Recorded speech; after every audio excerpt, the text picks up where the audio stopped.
Good afternoon, everyone. Best wishes to all of us on this good occasion. First, I would like to introduce myself. I'm Dr. Galileo Malau. As a Master of Ceremony of this event, I'm also co-chairman and co-moderator of this event. Praise our gratitude because of God Almighty grace, we are given the opportunity to gain knowledge together from this extraordinary speaker, which is done virtually. This is our third webinar in Incasium series with main topics: peripheral nerve entrapment, upper extremity. Incasium is a regular event that held by Neurospine, Peripheral Nerve, and Pain Division from Neurosurgery Department, Pajajaran University of Hasan Sadikin General Hospital, Bandung. We will have a lecture and discussion from international speakers and panelists. And I would like to introduce our respected panelists to our and also our teacher from multi-center in Indonesia.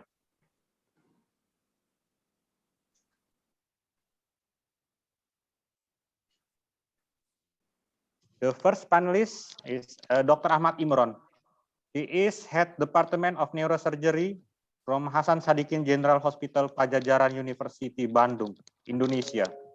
He is also Chairman of West Java Region from Indonesia Neurosurgical Society. He is a functional neurosurgeon consultant from Department of Neurosurgery, Hasan Sadikin General Hospital, Pajajaran University, Indonesia.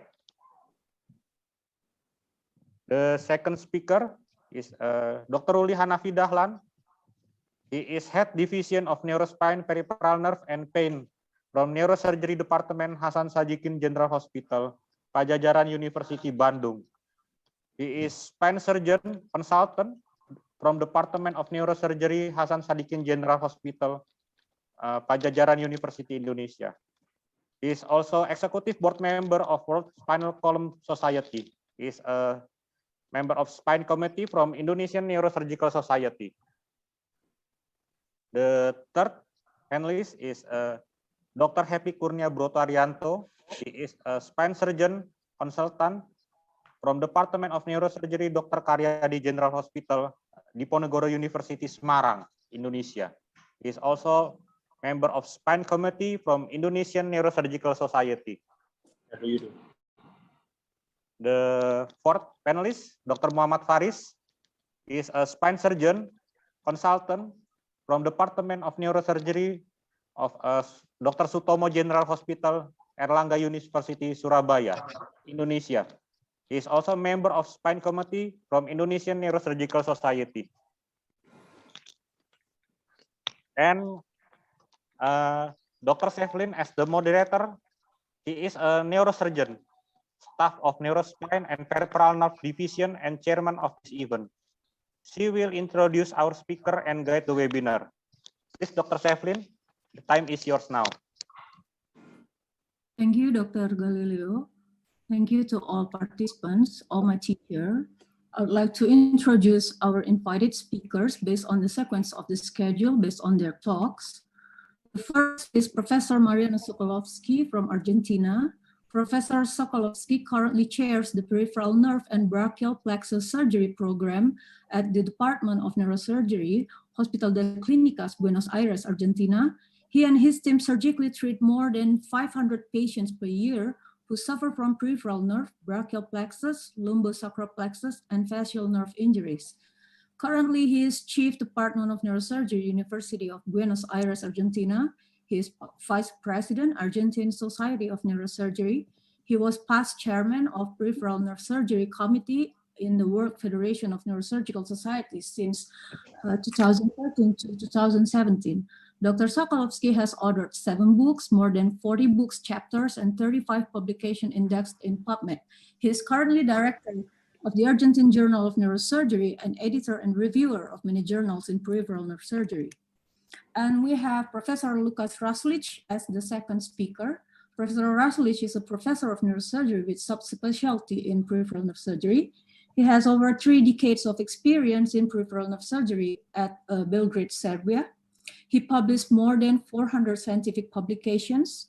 He was faculty at more than 80 international courses and trainings, invited speaker more than 100 national and international congress, meetings, symposium, organizer of more than 40 national and international congress meetings, and active participant at 175 international and national scientific meetings, scientific participation.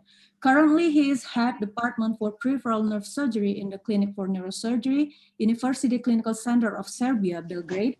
And he is the chairman of Peripheral Nerve Surgery Committee in WFNS. He is chair of the section of Peripheral Nerve Surgery in the EANS.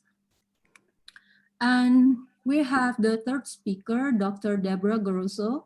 Dr. Debora Garozzo is a consultant neurosurgeon with subspecialty in peripheral nerve surgery.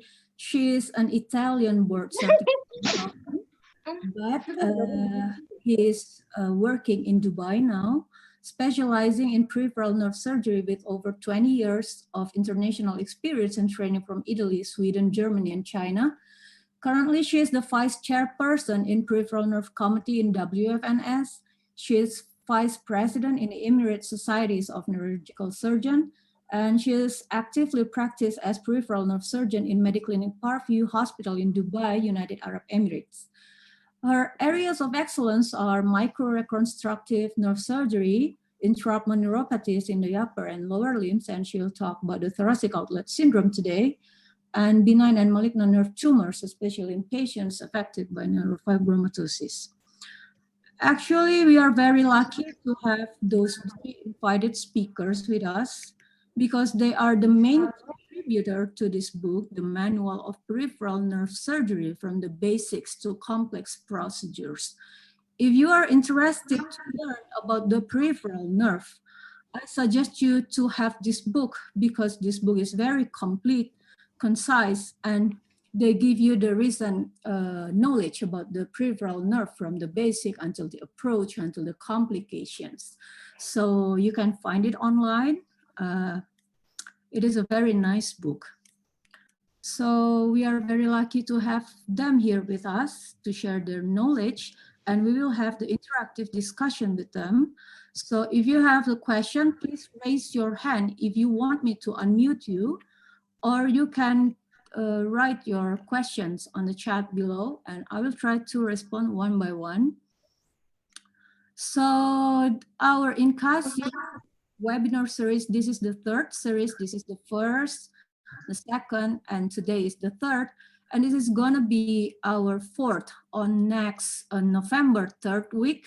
We will talk about the intramedullary spine tumors, pearls, pitfalls, and controversies. And Professor Liliana Angelov, Zia Gokaslan, and Sandeep Vaishya, and Dr. Ruli from World Spinal Column Society will be the main speakers of the webinar. So if you are on the mailing list, definitely you will get the registration link and then the Zoom link. As usual, the registration will be free, like this webinar. And then this is the schedule for today, but I will make a modification for this schedule. So after Professor Socolovsky talk, we will have a discussion session with him about his talk. And this is a very interesting topic about why we should do peripheral nerve surgery, because it's still uncommon in Indonesia. And because of our panelists are from the multi-center, I think we're gonna have the interactive discussion, especially in this topic. And then we will have another discussion for the session 2 and session 3 from the Professor Rasulic and Dr. Debora Garozzo. So for the first session, Professor Mariano Socolovsky will talk about his topic. Professor Socolovsky, I think I will give the time to you, please. You can share your screen now. Thank you, Sevline, for this wonderful presentation. Thank you, Ruli. Thank you, Galileo. Thanks also to my good friends. Let's call them brother and sister, Lukas and Debora, who are for many years have been accompanying in this way of the peripheral nerve surgery. So I'm going to start sharing my screen. Sorry. Let me know if you can hear me properly. Yes, we can hear you properly. Okay, so I will take out the sound of my computer in order not to hear the videos, okay? So I won't be able to hear you, right? Okay, so yes, here we go. I have thought about offering you to speak about this because I think it's something that maybe or could be useful for young or perhaps not so young people to push them or to interest them to perform peripheral nerve surgery, which is our passion and our goal. We all work, Lukas, Debora, and many other people work in this direction or have been working in this direction for many years. So there are some reasons to do this. Right? Yeah. The question is peripheral nerve surgery as important as clipping an aneurysm or resecting a skull-based tumor, a very difficult skull-based tumor? When we hear about peripheral nerve surgery, we see this expression, shit, oh, they are going to speak about nerve surgery. So what's going on is that people goes out and no one stays at the room. So let's try not to do it because perhaps you can feel interested about this. Let me state this very, very, very clearly because I think it's important. Nerve surgery improves, very importantly, the quality of life of our patients. So the thing is, do nerve surgery. You will improve, very importantly, the quality of life. As doctors, of course, this is your main objective. My objective during this talk will be to convince you that nerve surgery is worthy now to be done by neurosurgeons. Only because results are good. And as I said, you improve the life of your patient. Let me show you some examples regarding this. For example, a typical accident after a street fight. In this case, as you saw in the picture, the patient had a penetrating injury affecting his median and ulnar nerves. As you can see, he cannot close his hand. He just can open his hand. That's it. That's it. Only radial nerve functioning. So this is a surgical picture, and you see that all the nerves, median, ulnar, are all sectioned. And this is after the surgical repair of the median and ulnar nerve. So no function at all. And after 1.5 or 2 years, you will see that he recovers very good and very nice hand flexions and finger flexion. So this is an early result, and this is a late result. This is during pandemic COVID disease, and the function of the hand, you remember, it was completely paralyzed. So he has some opposition. This is more than 10 years after the surgery, and he can do many other things. So, as I said, you can really change your life of your patients. Perhaps not as early as after clipping an aneurysm. It takes more time. It takes a longer rehabilitation. But anyway, it's worth to do it. So this was a neurography with grafts. The grafts are taken from the saphenous nerve, external saphenous nerve or sural nerve. And this is another accident.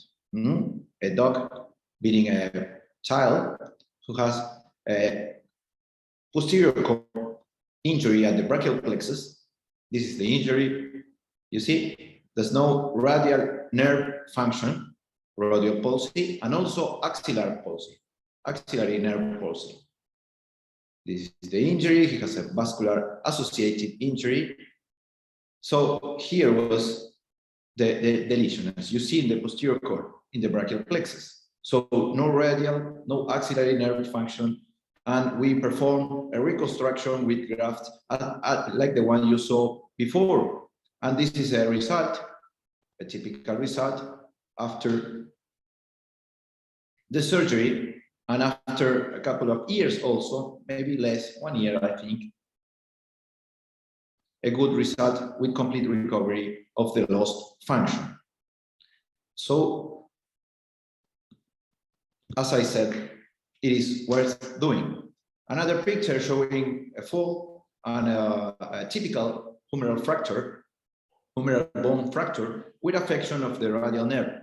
So Lukas will talk about entrapment of this nerve. I'm showing a traumatic injury of this nerve. This is after a surgical reconstruction by the orthopedic team. And unfortunately, as you see, a screw was in the nerve. So we took it out and we make the repair, as you see, right? And this is the result. Good recovery of the lost radial nerve function.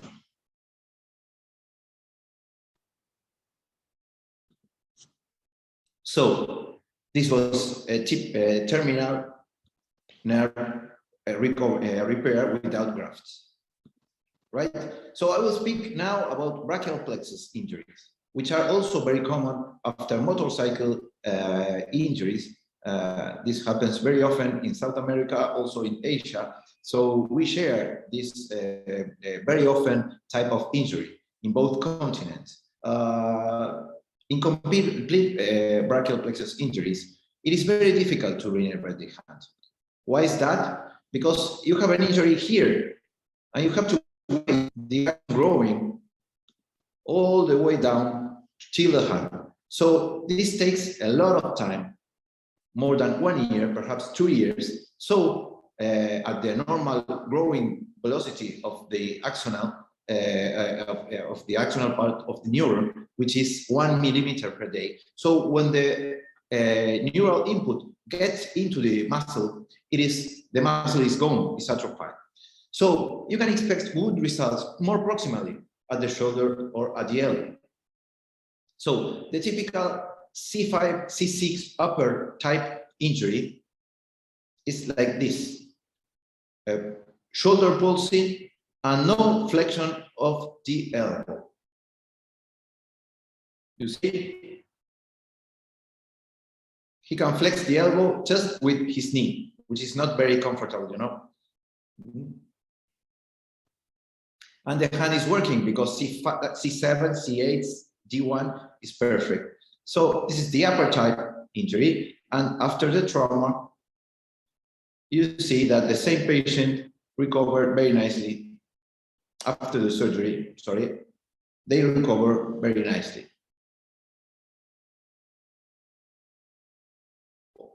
Both the shoulder and the elbow.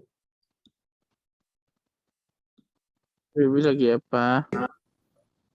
Some other patients, pre-op at the left of your screen and post-op after the surgery.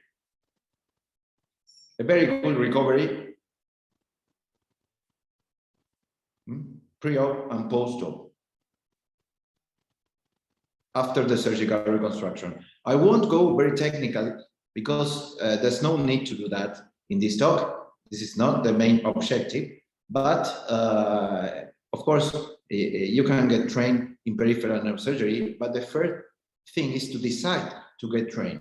It takes some time, but you will arrive to these kind of results. And now we go to the complete injury, which is a very big disaster for those patients because they lose completely the function, both sensitive and motor, of the upper limb. This is a typical injury, a complete injury, very, very, very, very hard. And as I said, you can expect good results at the elbow and also at the shoulder. So in these videos, you will see a lot of patients waving their limbs after the surgery, after the reconstructive surgery. So this is what you can get. But in fact, this is not important to show videos. The important thing is to show function. As you see, you get bimanuality. They recover both upper limb to do this kind of injury. And in the left side of this patient, in the right side of your screen, the left limb is completely paralyzed, was completely paralyzed, sorry, and after the surgery, they recover. Same happens with this girl.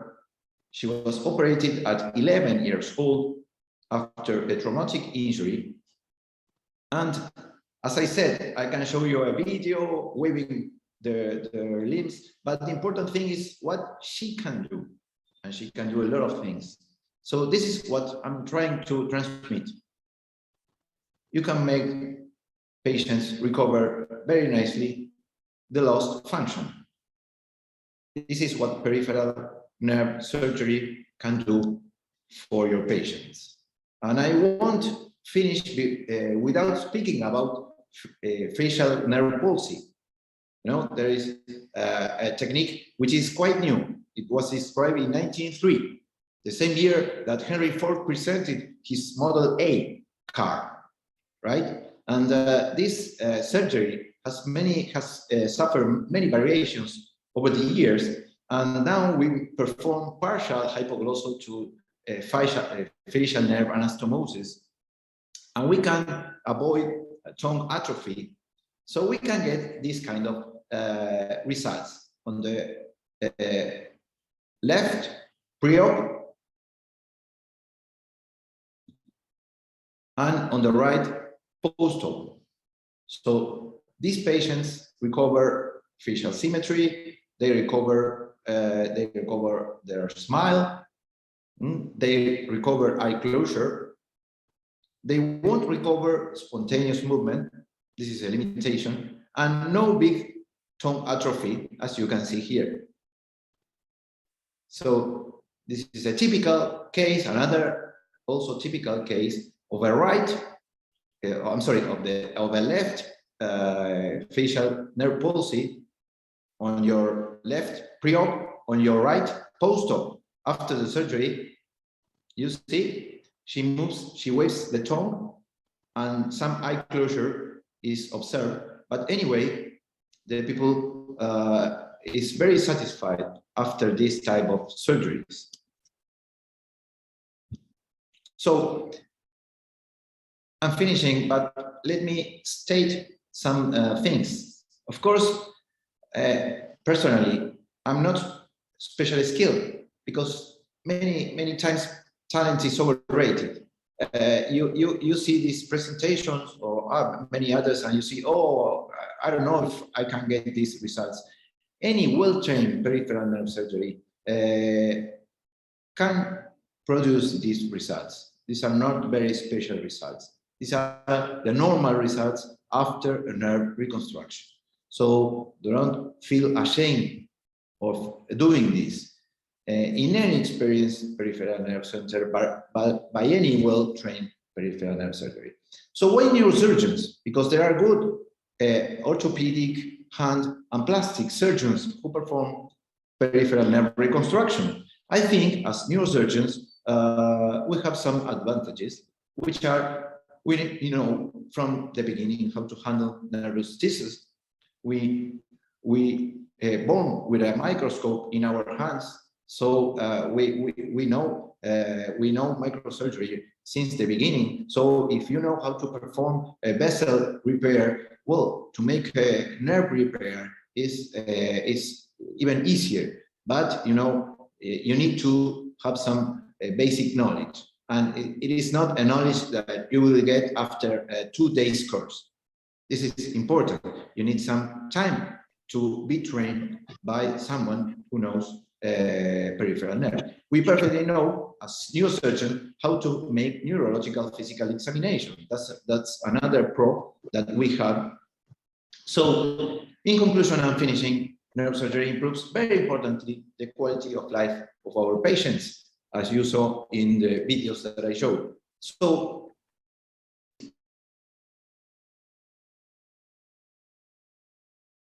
improves the quality of life of your patient.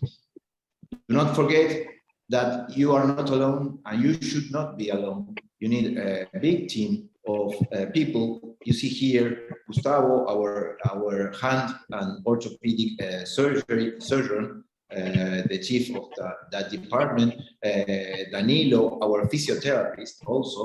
It's very important to have a good rehabilitation. It impacts directly on your results. And Childa and Gonzalo, two neurosurgeons who are working with me. We work all together in the same environment. In this case, in our hospital, we work with the radiologist also that you can see there. He performs echography during the office, the ambulatory office. So, well, it is not good. It is not a good time to travel now, but hopefully it will be in some months, perhaps years. I hope months. So this is my city, Buenos Aires, and I hope to see you here and to see you, of course, in the rest of the world. Thank you all for your attention. Thank you so much, Professor Socolovsky. As usual, very interesting and good presentations. Thank you for encouraging us, especially in Indonesia. We are not so many neurosurgeons doing peripheral nerve. So I will give the first opportunity to our panelists. We have Dr. Happy now, who is unmuting. Please. Yeah, thank you. How do you do, Professor Socolovsky? It is an interesting presentation. I saw in my hospital peripheral operation. My colleague from orthopedic is just to look at neuroplasty in there. And then this is my question for you. How long it takes from the accident peripheral nerve, the trauma to ideal operation? Yeah, because in my city, yeah, and in the Central Java, some problem in then is late for operation, maybe more than 20 hours or more than long time. And it is very difficult for search for the punctum of the nerve when it's stem in there. Thank you, Professor. Thank you, Happy, for your very important question. Well, there's no one single answer for your question, but I can say that to give you a short answer, 6 months is the ideal maximum time. But some people need surgery more before that.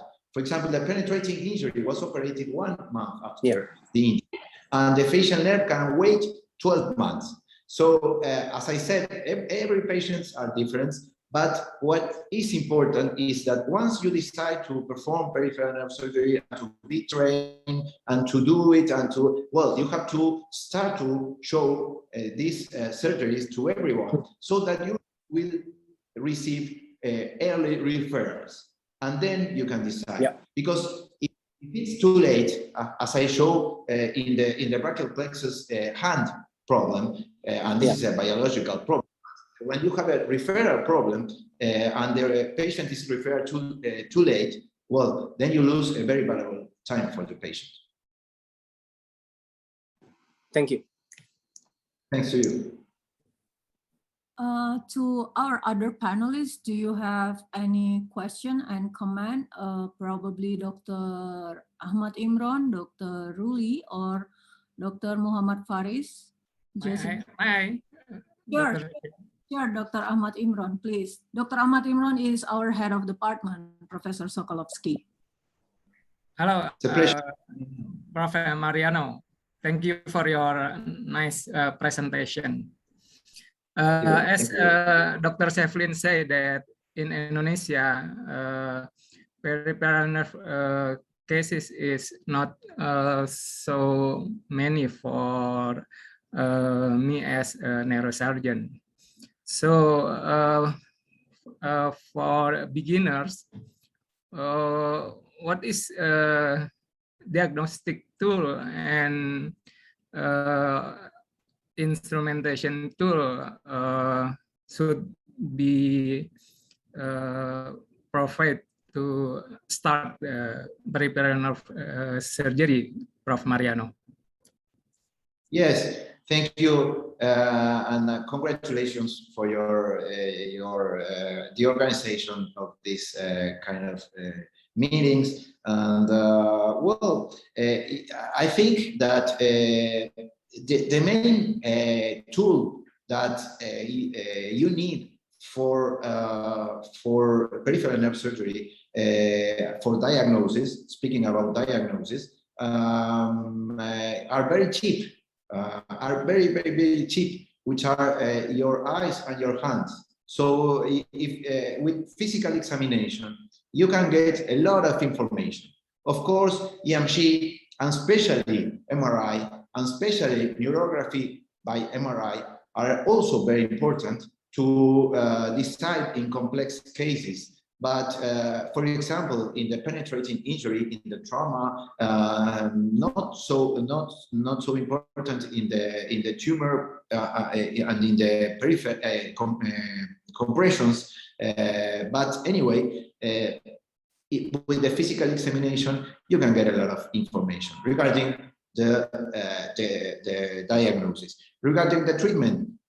So peripheral nerve surgery does not need ICU. You don't need a very, very, very late modern microscope. With a normal microscope, you can do it. You need microsurgical tools, of course, but not very, very, very, very, very specific. So it's not absolutely not an expensive surgery.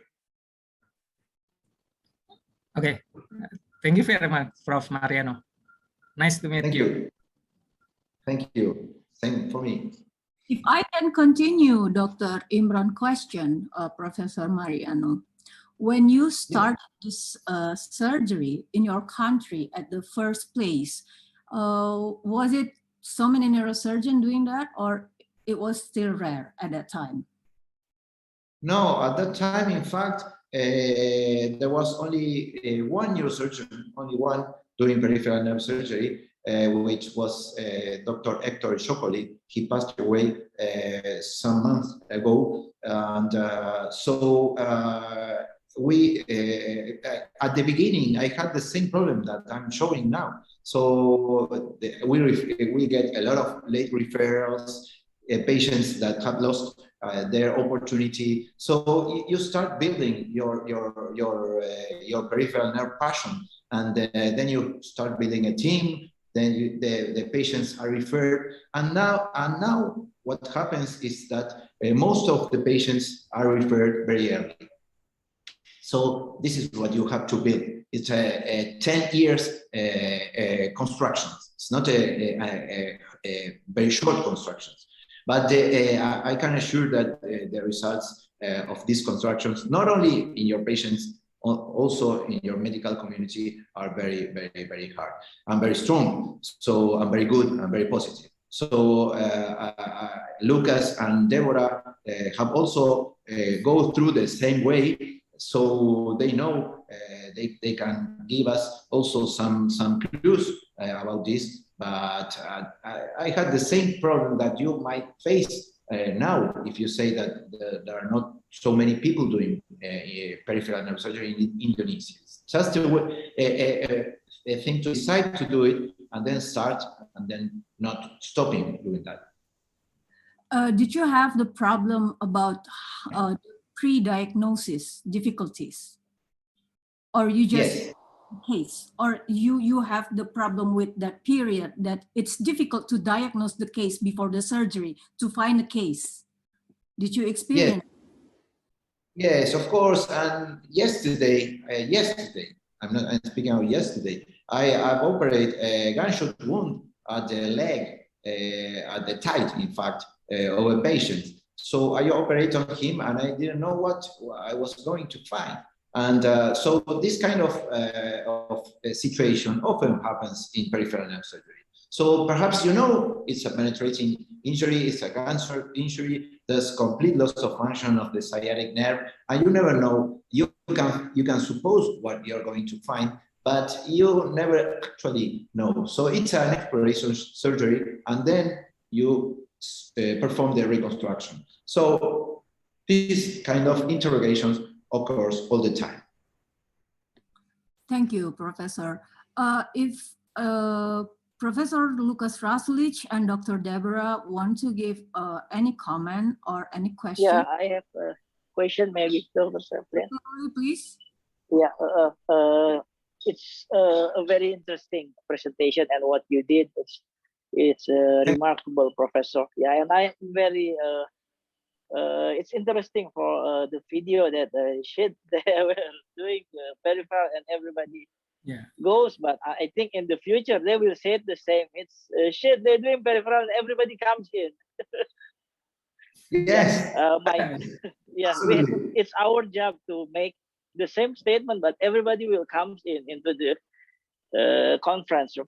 Yeah, I think it will be yes, Professor. My question is peripheral nerve is it's called peripheral, but it's very complex management. But what I saw, some patient in Indonesia is most of the patient is not patients. I mean, they will ask how many succeed. How is the opportunity for the succeed of the surgery? And I just wonder when we can tell the patient if the peripheral surgery that we did is failed, because I don't know when we can decide. It's like I'm doing some spine tumor surgery, and maybe I have I can understand when I can say to the patient, oh, the surgery is failed, but I don't know about peripheral. Can you give us your opinion, sir? Thank you very much, Professor. Thank you, thank you. Thanks to you, this is a very important doubt that we also face as you do peripheral nerve surgery. You know that, and there's no short answer for your question, because of course, if you have a lesion here and you wait 1 millimeter per day, well, when you have a recovery of function after a certain time, you are sure that your surgery has worked. But if you don't get that recovery, then time is gone. So peripheral nerve surgery is one-shot game. It's a one-shot game. It's like glioma surgery. You do your best the first time, and then you just direct the next years of your patients, right? So that's why I think this type of surgery should be done in the appropriate moment with the appropriate technique. Otherwise, maybe sooner or later, you will notice a failure, which is of course not uncommon, and then you will have to go through a secondary reconstructive surgery or procedure.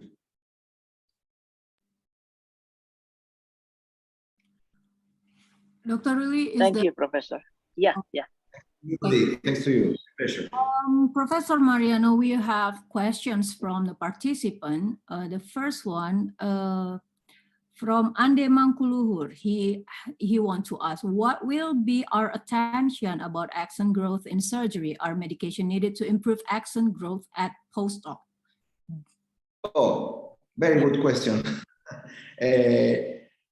In my experience, no medication at all. It's a mechanical thing. So no matter what maybe the laboratories or other people can say about this, no vitamin, no corticoids, no, and especially at this moment, today, September 10th, 2021, no stem cells, right? No stem cells, at least not demonstrated today.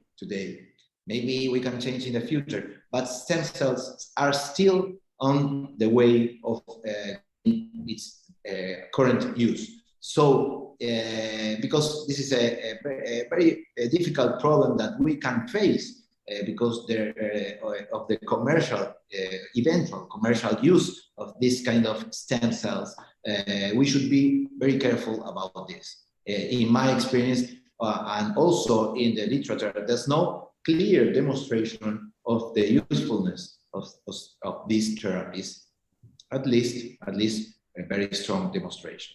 So surgery in the first time, surgery in the second time, surgery in the third time, and of course, very important, rehabilitation. Do not forget rehabilitation. Physiotherapy is also very important and will improve your results. Thank you, Professor. And then we have another questions from Androcals. He asked about OBPP. He asked about, is it possible to do the nerve surgery to a baby with a brachial nerve injury after vaginal birth? Absolutely yes.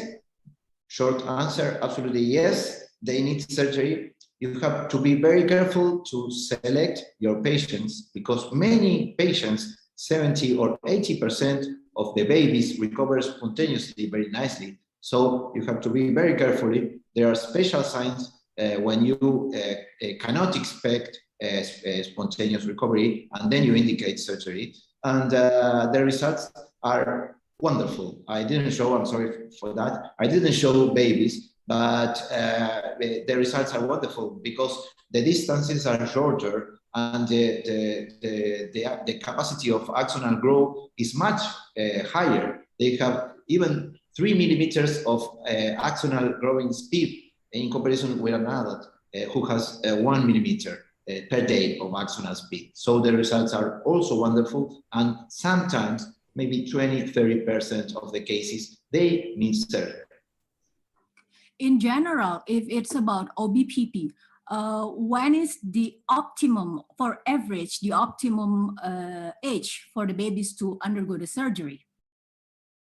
We can divide patients in two groups, yes. Complete palsy and partial palsies. As you saw, the same clinical picture that you saw in the adults. Well, as a general rule, very general, not specifically, you can do or indicate surgery in the first, starting at the first 3–4 months in complete palsies, and you usually wait till the 6th month in the upper palsies. But this is a general rule, and well, there are some clues about that that you should take into account. But anyway, if you receive an OBPP, or if you are told about the existence of an OBPP, ask the pediatrician or whoever sees the patient to refer to get an early referral.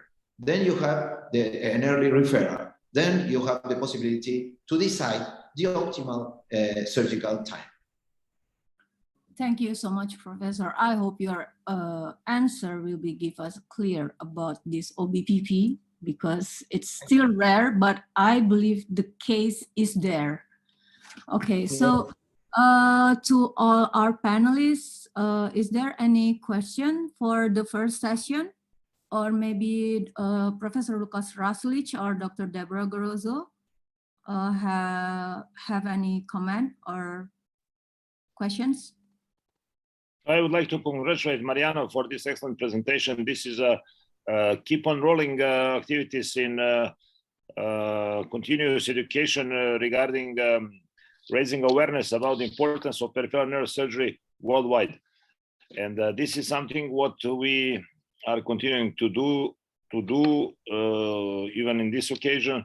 And I would like to thank all of you for the organization of this excellent meeting. And just to add something on Mariano's suggestions and instructions, learning curve is rather, let's say, steep in this surgery if you want to provide to your patients real excellent service. And in terms of that, this is something that should not discourage young neurosurgeons, especially waiting for the results and to, let's say, not direct young neurosurgeons to the wrong direction in terms of thinking that there is some kind of shortcut in education in this field. This is very important for young generation, and I would like to encourage all of you in terms of taking responsibility in taking care of this patient and learning this exciting field. And as Mariano said, this is very important for your community. This is very important for the social. It has very big social impact on your community, and this is something which definitely influences on the quality of life. So that's it. Thanks once again. Congratulations, Mariano, and like always, keep on rolling. Thank you, dear Lucas. Thank you. Yes, absolutely agree. I want to ask to Professor Rasulic about the steep learning curve. Yes, it is steep learning curve in the peripheral nerve. Do you agree that we should start from distal to proximal, or you just agree with anything you can do? I would say you should start from basic to innovative and keep it simple as always as possible. So, in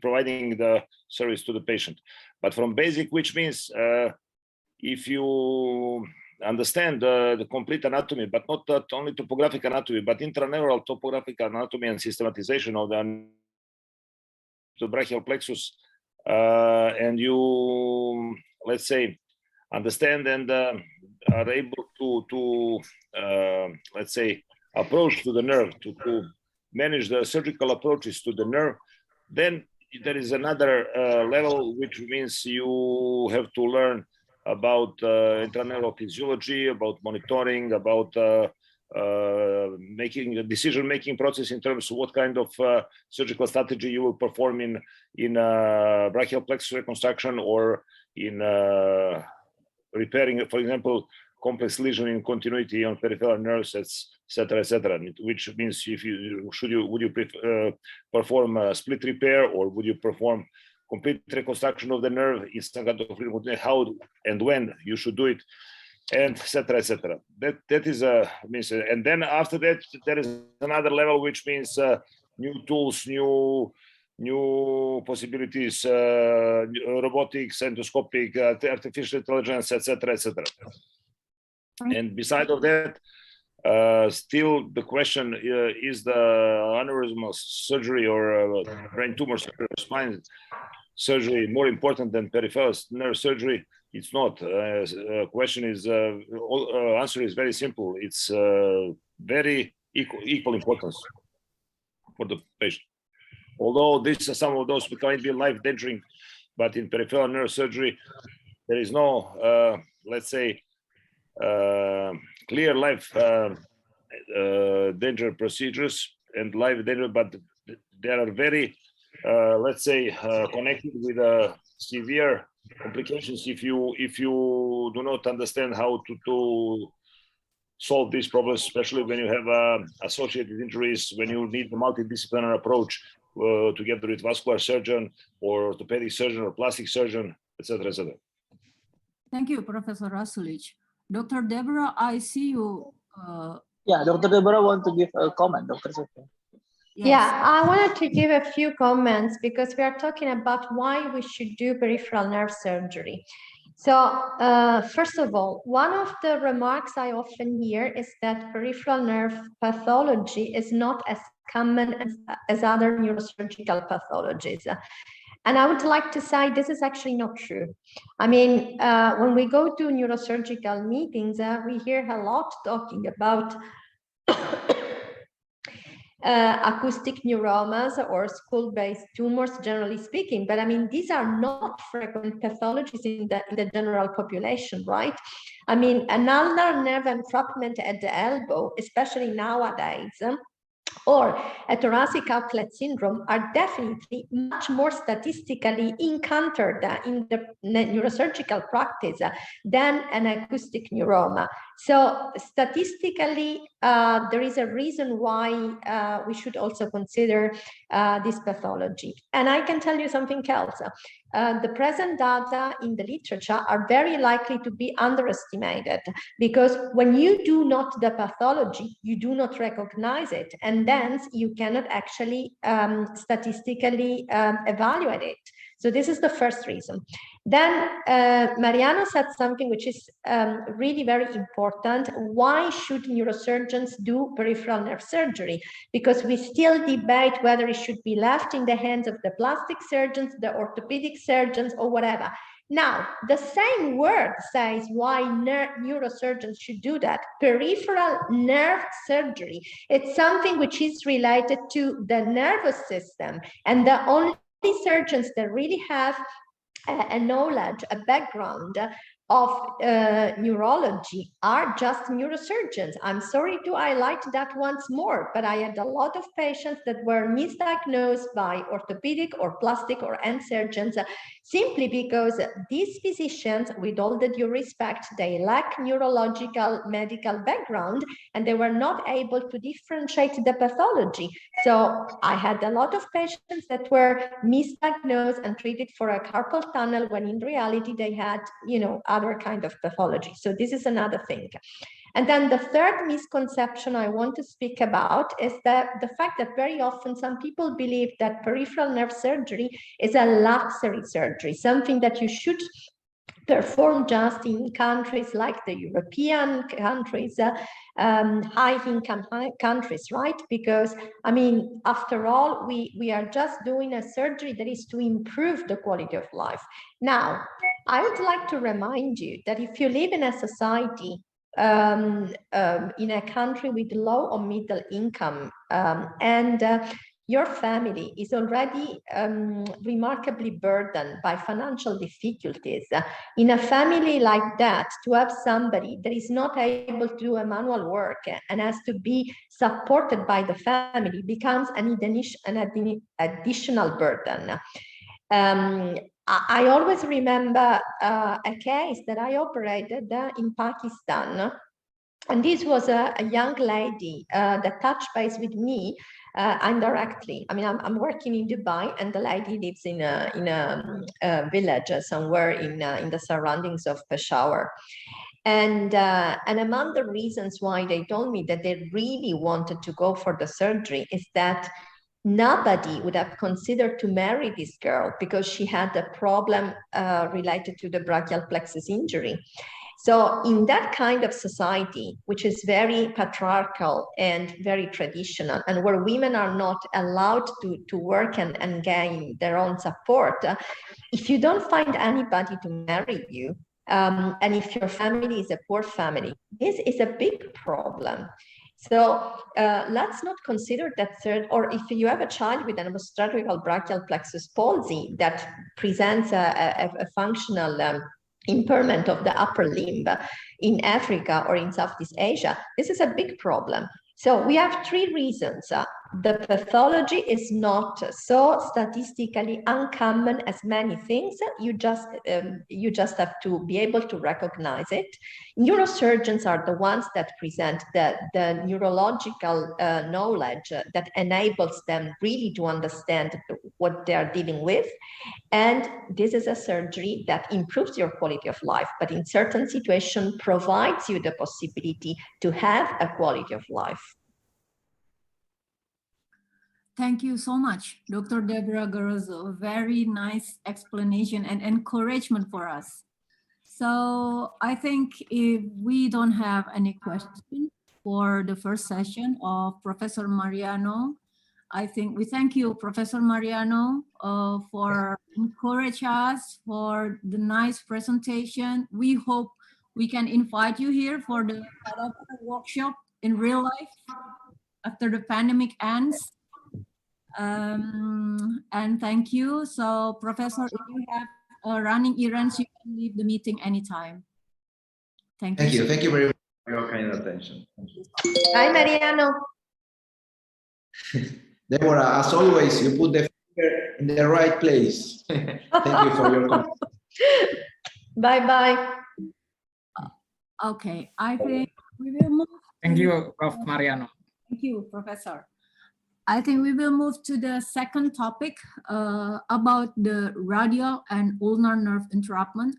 As we know, ulnar nerve entrapment is the second most common entrapment. Professor Lukas Rasulic will share his knowledge and experience. Please, Professor Rasulic, time is yours. Thank you. Yeah, I think you are seeing my slides. Yes, we can see and hear you clearly. Yeah, just to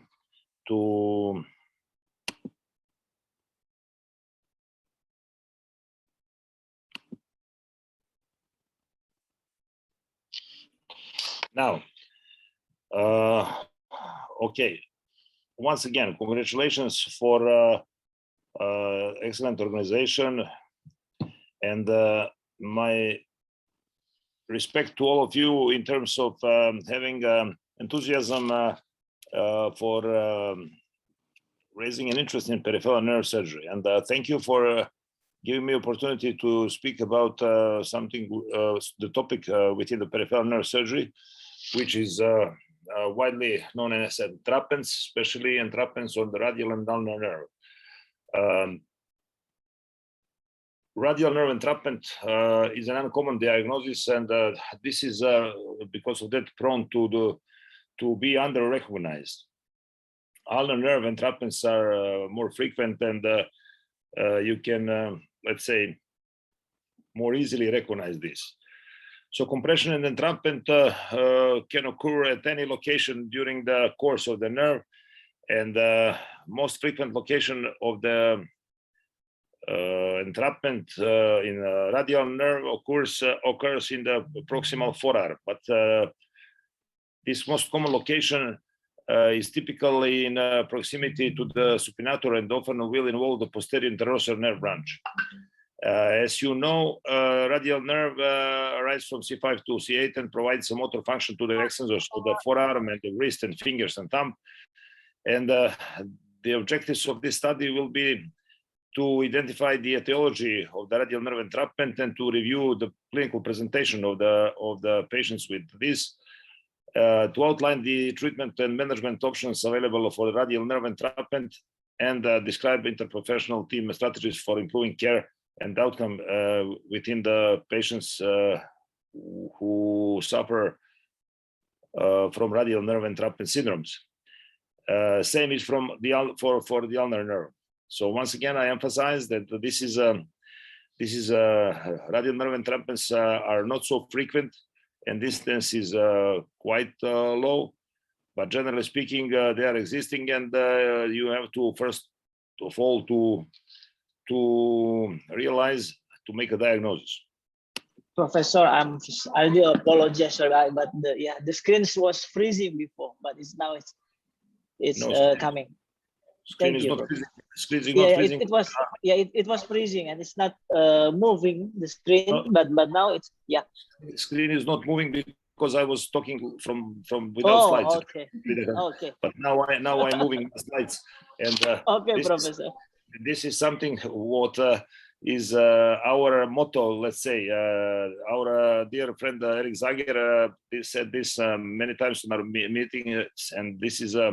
Exactly from United States, from Pennsylvania. This is something what all of us who are doing peripheral neurosurgery, and all of you who are starting in peripheral neurosurgery have to know. This is the essence of neurosurgery. So KISS strategy, KISS techniques, KISS mentality, KISS state of mind in taking care of this patient, which means keep it simple, surgeon. So you should cover simply in terms of that clinical history and examination. Clinical examination is of outstanding importance in foundations of the diagnosis in these patients. So keep the indications for surgery simple, try conservative measures.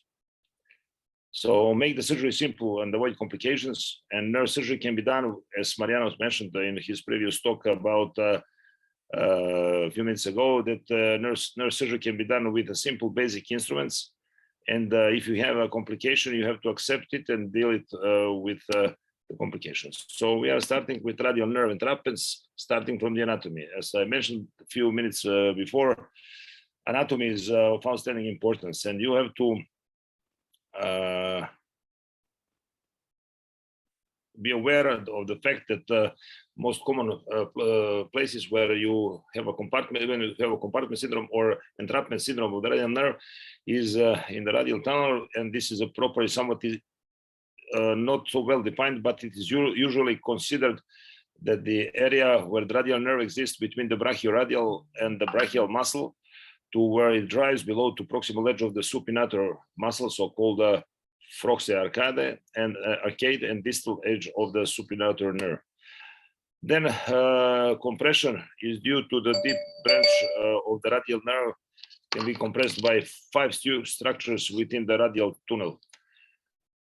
At the proximal fibrous edge of the supinator muscle, known as the arcade of Froxen, then the deep branch of the radial nerve is the fibrous fascia over the radiocapitular joint, and the radial recurrent artery and the vein commitments known as the leash of Henry, and the distal edge of the supinator muscle, which is known to be fibrous in 50 to 70% of the patients. Symptoms and the clinical evaluation is the next step. So symptoms may include pain in the upper extensor forearm, dysesthesia in the superficial radial nerve distribution, and the weakening of the extension of the finger, thumb, or wrist. This can be in common and can be similar to the symptomatology of in the other entities, pathological entities, regarding not only lesion of the peripheral nerves, but lesion also of the peripheral motor neuron, and even in some kind of central nervous system lesion. So you have to be very well aware about the diagnosis. This is something which is regarding treatment. So surgical treatment includes release of the muscle and superficial slip of the supinator ligation and transection of the vascular leash, or release the facial bends, and the supinator muscle should also be released. And there was a study by Marquez at his fellows suggested that radial tunnel syndrome can be successfully treated with corticosteroid injection. But this is not quite true, since 23% did not achieve successful results and were subsequently operated in this decompression. In this video, you see how you approach to the typical site of the radial nerve compression. There is within the radial nerve entrapments some, let's say, specific syndromes such as posterior interosseous syndrome. And etiology of this posterior interosseous syndrome is regarding sites of compression within the supinator muscle, distal edge of the supinator muscle fracture or dislocation of the radial head, might be compressed externally from, by tumors, different type of tumors, and iatrogenic causes can be present resulting from open reduction and internal fixation of proximal radius fractures. Symptoms of posterior interosseous syndrome are similar that I mentioned before, and patients might report proximal forearm pain. Usually there is no sensory deficit, but partial to complete motor paralysis of the extensors is reported. And often brachioradial and dextrocarpi-radial brevis and dextrocarpi-radius longus, which are innervated by more proximal branches, are spared. Any remaining wrist extension also displays radial deviation. This requires that you have to know and carefully evaluate practically each individual function of each individual muscle innervated by the branches of the radial nerve. You can see that I've marked the incision in the interval between something which is surgical exploration or video demonstration of decompression through an approach similar to the radial tunnel syndrome for the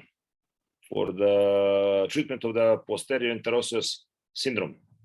This is a video which is taken from the educational library. Regarding another syndrome, this is a superficial radial nerve syndrome, more commonly known as a Wartenberg syndrome. And this is anatomy. Superficial radial nerve exists between the brachioradial and the extensor carpi radialis longus tendons and the junction of the proximal 2/3 to distal 1/3 of the forearm. And the course of the superficial radial nerve is superficial subcutaneous plane to provide sensation to the dorsal aspect of the hand from the thumb to the junction of the ring and long fingers. And sensations to the digits is provide up to the area. Facial bands in etiology, facial bands in the subcutaneous plane at its exit site, the tendons of the brachial radialis and the extensor carpi radialis longus tendons compress the nerve. As you can see here, sites of the compression during the course of the superficial radial nerve. And patient report decreased sensation, paresthesias, and the tingling in distribution of the superficial radial nerve. Tinel sign and the compression sign is present at the site of the exit of the superficial radial nerve. The symptoms are often provoked by extreme pronation of the wrist. And what we need to focus on something is where to demonstrate surgical approach to the in treatment of the superficial radial nerve syndrome. But before that, non-surgical treatments includes wrist splinting in a neutral position, anti-inflammatory medication, which may decrease symptoms in the early stages, but surgical treatment includes surgical resection of the part of brachioradial tendon to allow for an easy glide motion of the superficial radial nerve at its exit point.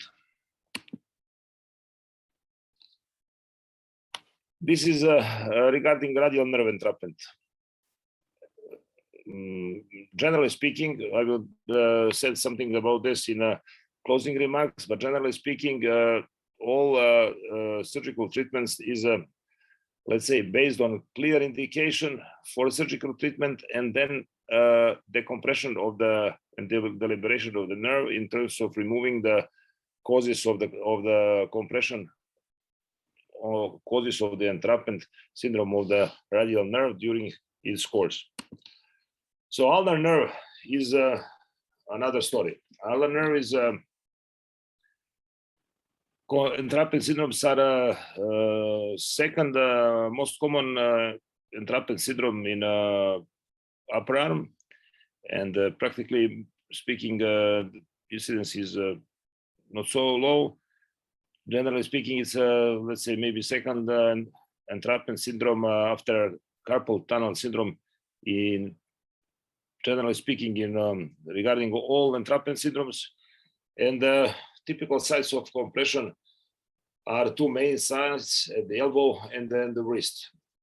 Ulnar nerve entrapment and the elbow is usually called cubital tunnel syndrome, and this is let's say more frequent than another one. Another one is ulnar nerve neuropathy in the wrist, Guillain canal syndrome, ulnar tunnel, which is less common, but this is also compression syndrome in ulnar tunnel in the hand. Back to the anatomy.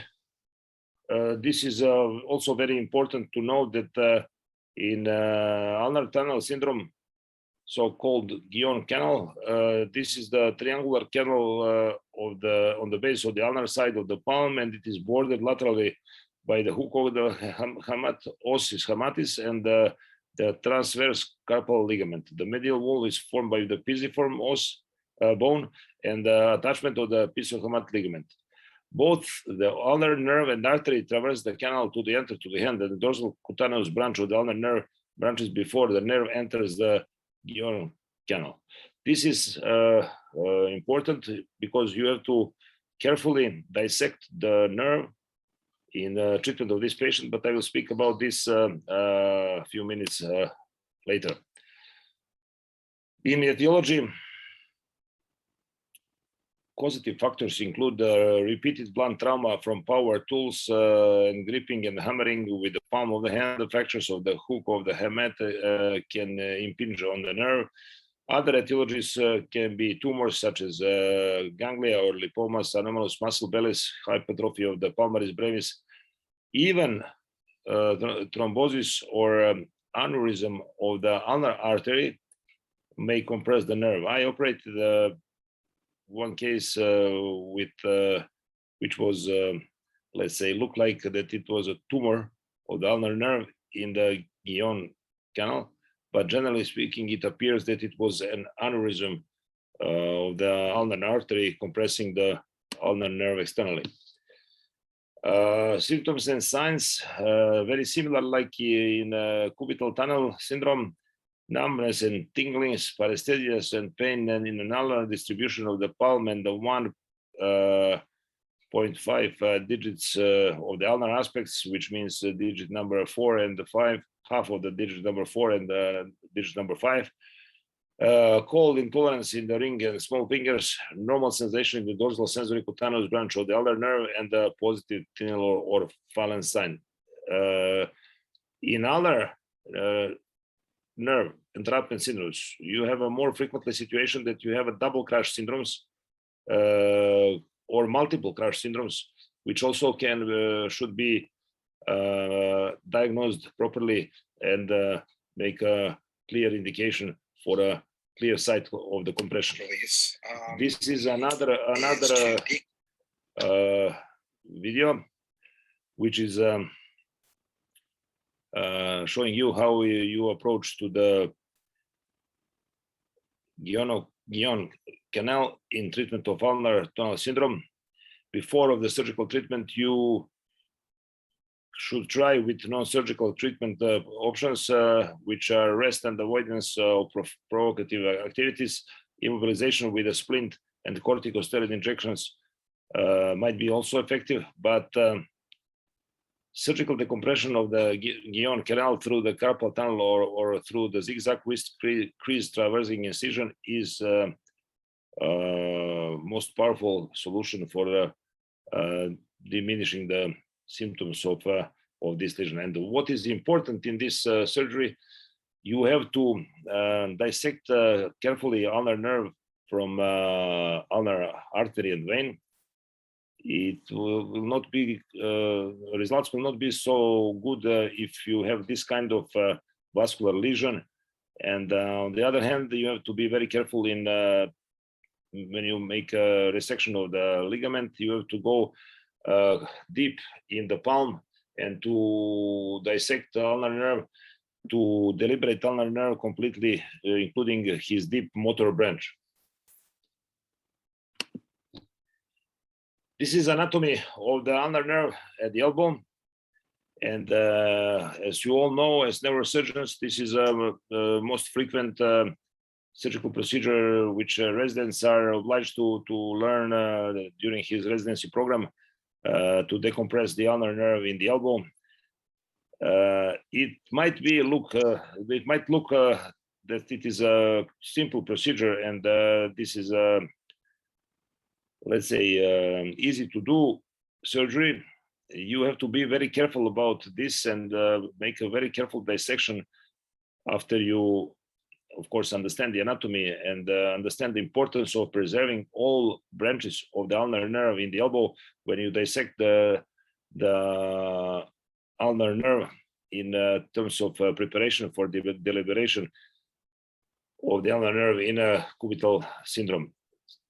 I will talk something about this later on.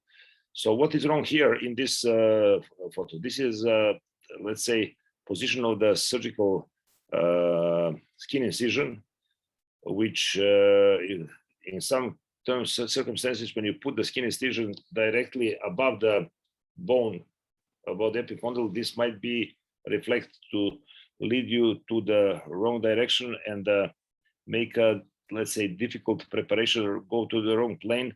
And then you have to let's say, find how to go directly to the ulnar nerve proximally and go to distally in terms of resection of this. And especially is important in terms of healing of the wound and avoiding some kind of difficult sensations and pain after surgery. Another thing is very important, what I mentioned just a few seconds ago. This is, you should not create a new nerve injury when you deliberate ulnar nerve in the cubital syndrome in terms of cutting the skin branches, which are pure sensitive, and not to mention even an articular branch and other branches of the ulnar nerve. So this is something which can create a very difficult recovery of the patient and strong pain, which might be refractory to the conservative measures.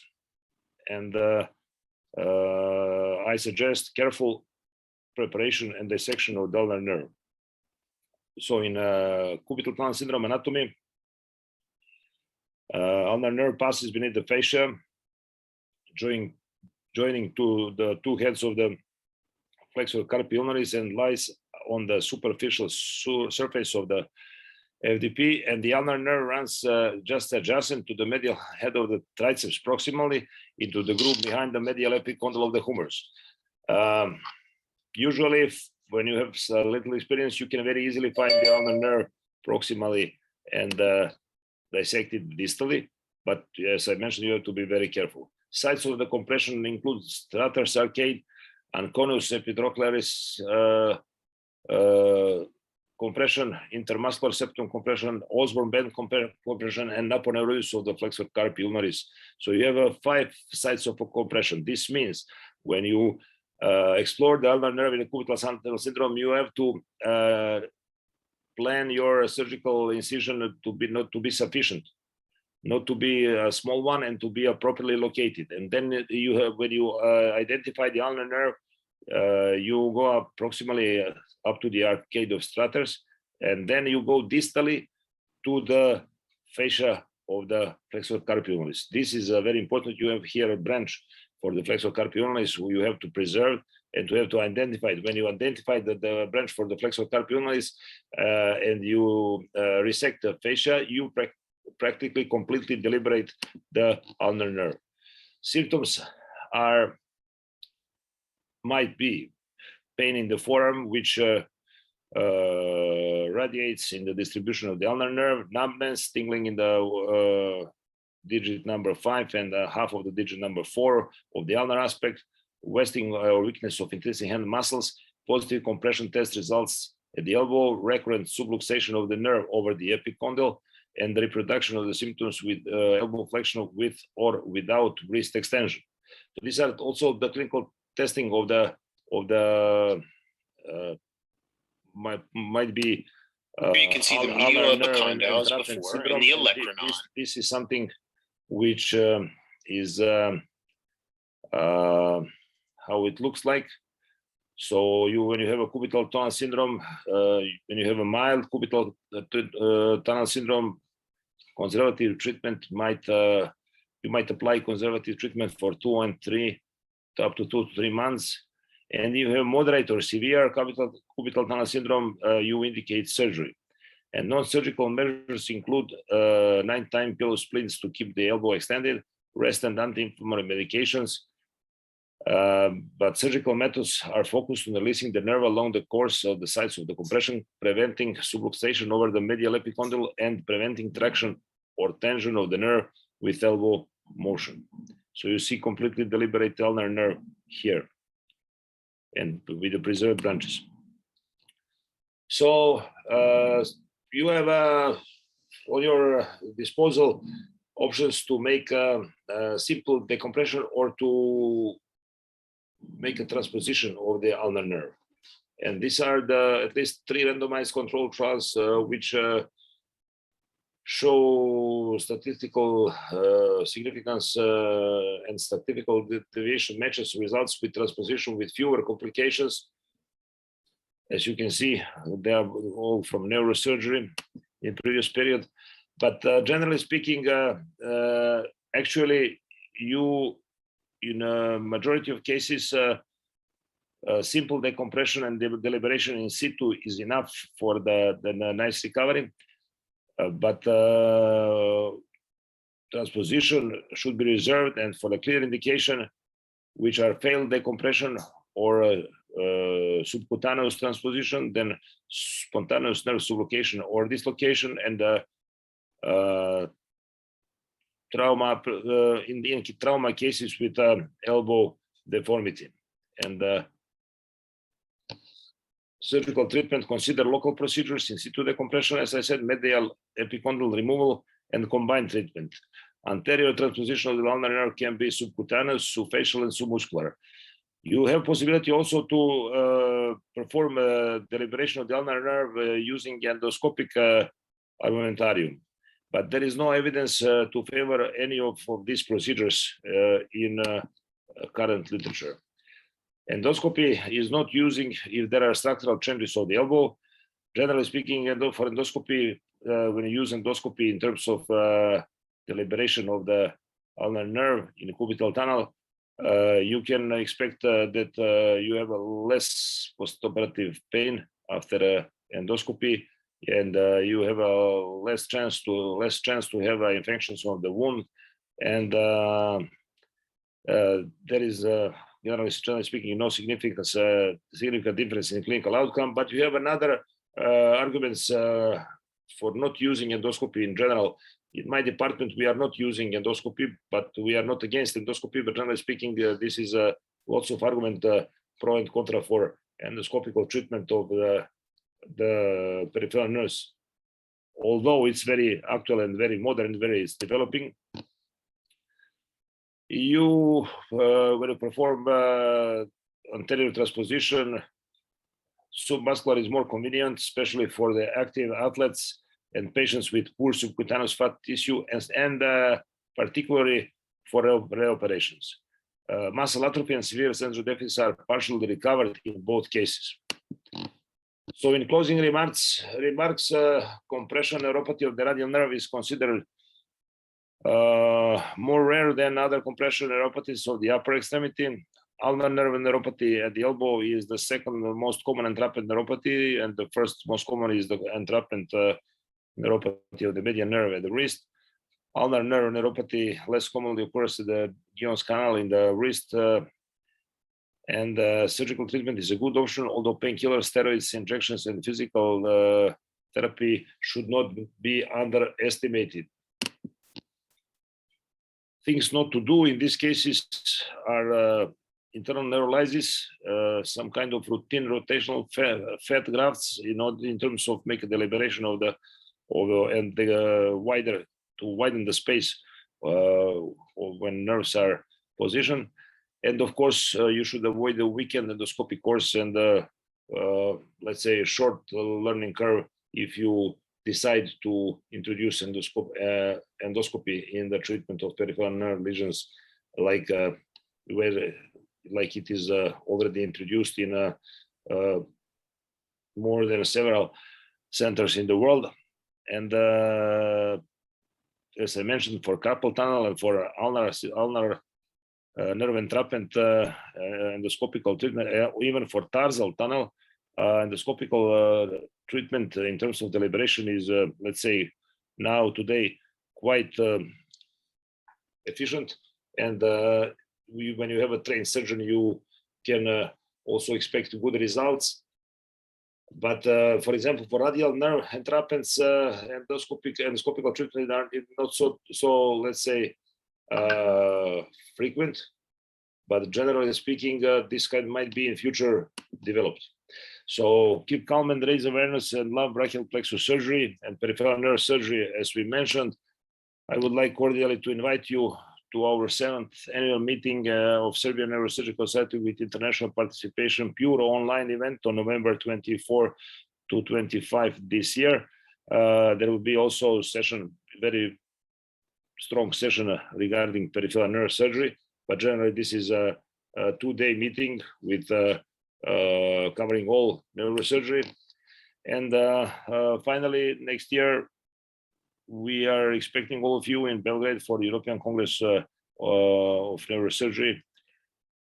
organized by European Association of Neurosurgical Societies. This was planned for last year in October, but due to the very well-known reason of pandemic, and it is postponed for 2022, October 16 to 20. Of course, you will receive more information. And thank you very much for your attention.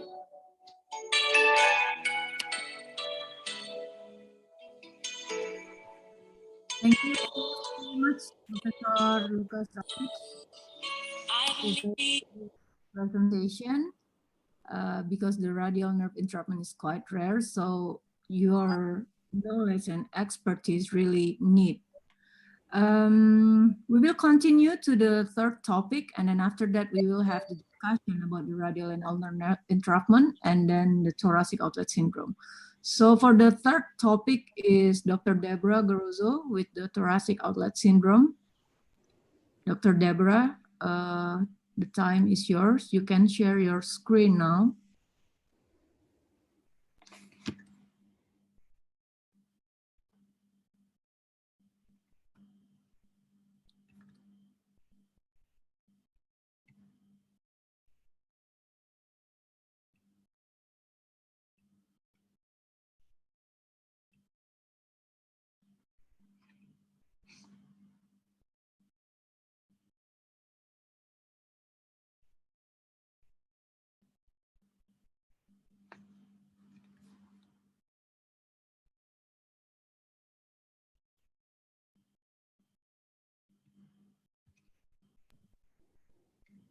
Can you see me? Can you see my screen? Can you hear me? Yes, Dr. Debora, we can see and hear you clearly now. Okay, thank you so much. So first of all, as usual, it's a big pleasure and an honor to be invited by Dr. Sevline, Dr. Ruli, and the other Indonesian friends. And it's also a pleasure because it gives me the opportunity to catch up with my dear brothers, Lukas and Mariano. I think I can call them now like this. So today we're talking about thoracic outlet syndrome.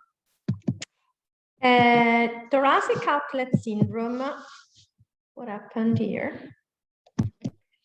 Thoracic outlet syndrome is an entrapment neuropathy that involves the neurovascular bundle for the upper extremity. It's considered quite uncommon. It seems it has been estimated to occur in less than 2% of the general population, but it's likely to be remarkably underestimated.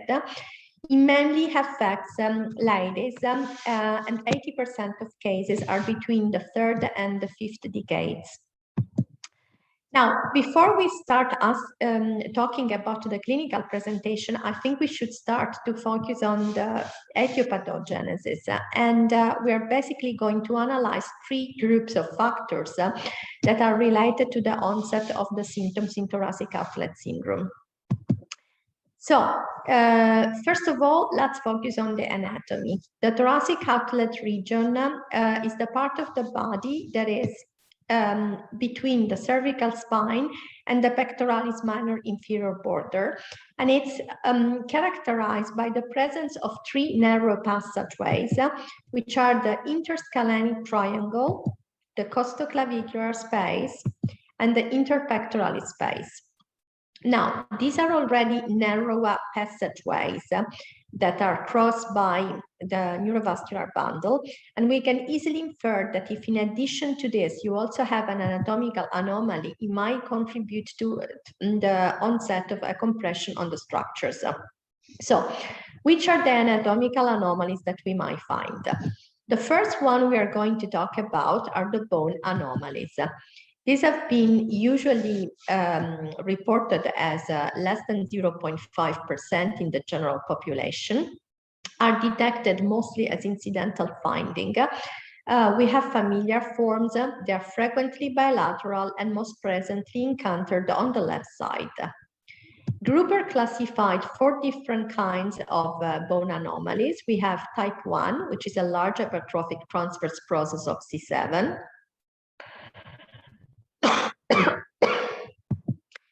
We have type 2, which is a rudimentary rib that presents a free extremity and no connection with the first rib. Type 3 is an incomplete rib connected to the first thoracic rib by means of a fibrous band. And then in type 4, we have a cervical rib that is directly connected to the first thoracic rib, or may be connected via a cartilaginous pseudojoint. We have to consider that very often when ribs are incomplete, there might be the presence of a fibrous band that connects their tip to the anterior scalene muscle, and the middle scalene muscle insertion usually occurs on the rudimental rib. We also have to examine the relationships between the brachial plexus and the bone anomalies. And then we see that a prefixed plexus is very often found in association with the cervical rib, and a postfixed plexus is often associated with anomalies of the thoracic rib. Pangen vessels at the end of the 80s describe the presence of anomalous fibrous bands, and I'm going to show you some examples. This is, for example, the costoseptal costal ligament that was already described by Potvin. There was a French surgeon that largely contributed to the study of this pathology. Then we have the Simpson fascia that, for whoever is familiar with thoracic outlet surgery, is a frequently encountered finding on surgical exploration.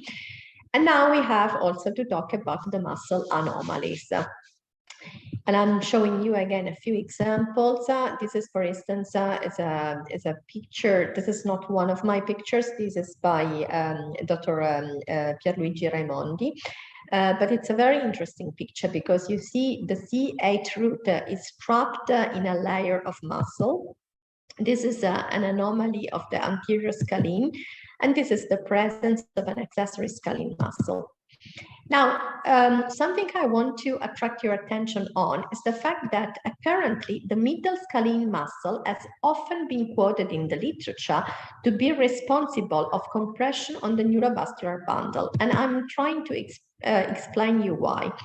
So the lower primary trunk initially presents a rectilinear course for a short tract, and then it will change its direction, heading downward and outward, and this is done with an angle that is equal to 20 degrees.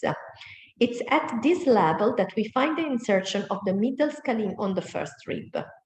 So you can understand that if you have the presence of an anatomical bone anomaly, such as a cervical rib, this will eventually result in third angulation of the lower trunk before the anterior edge of the middle scalene muscle. The third group of factors that might contribute to the onset of a thoracic outlet syndrome are factors that alter the ratio between the so-called container, which are the anatomical structures that we examined so far, and the content, the neurovascular bundle. And these are factors that we're going to analyze better in the following slides. Now, once that we have reviewed the pathogenesis, we are starting to focus on the clinical presentation. So based on the compression, mostly related on the structures of the neurovascular bundle, we used to classify thoracic outlet syndrome in three groups. We have neurogenic TOS, and then we have the vascular forms that encompasses arterial and venous TOS. Now, in comparison with neurogenic TOS, the latter is definitely much less common. Arterial TOS is definitely the rarest form of the three. It's present in less than 5% of all patients with TOS. It's usually caused by a compression of the subclavian artery that occurs within the scalene triangle, and there is the development of occlusions of aneurysm. Actually, this might very often occur as asymptomatic.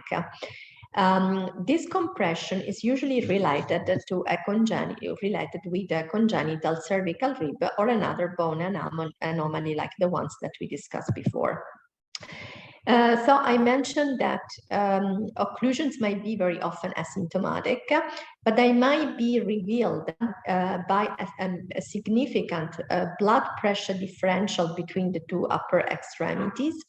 And occasionally we also see asymptomatic aneurysm that are encountered like a non-tender mass in the lateral neck.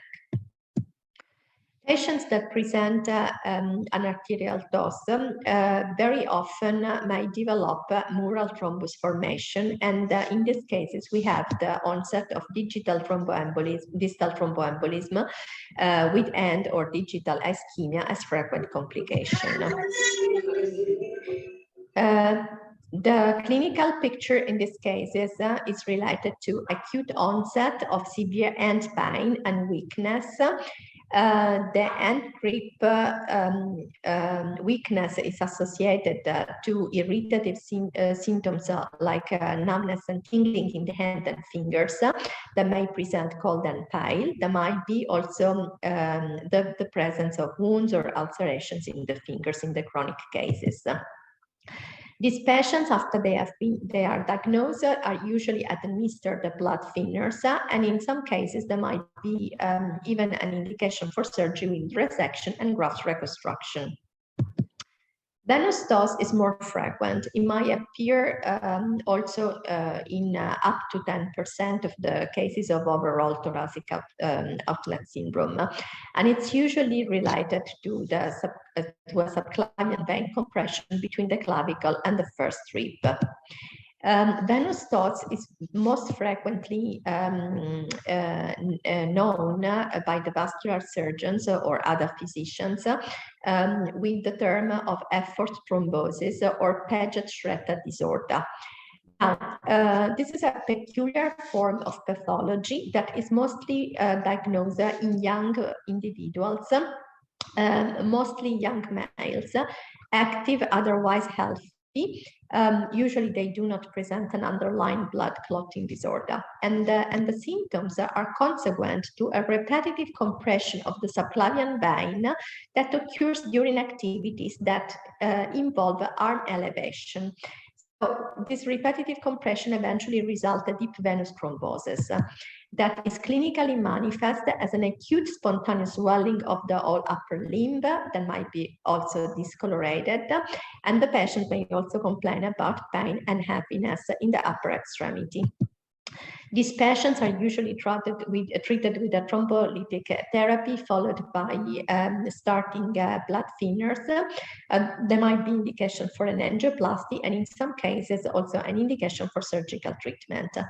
Now, these cases are usually prerogative of the vascular surgeons, whereas neurogenic dose, that is actually the clinical form that encompasses most of the cases, are the ones that are encountered in the neurosurgical practice. Now, when we talk about neurogenic dose, we have actually to focus on two different subgroups. A form which is with neurological deficit, and another one which is actually the most statistically frequent, which is without neurological deficit. And this is the one we're going to talk mostly in the following slides in this presentation. Now, clinical presentation in neurogenic dose with deficits is mainly a slow developing of hypertrophy that occurs in the distribution of both the ulnar and the medial nerves in the end. This peculiar hypertrophy is normally referred to as a Gilead-Sumner hand, and is usually not associated with pain and paresthesias.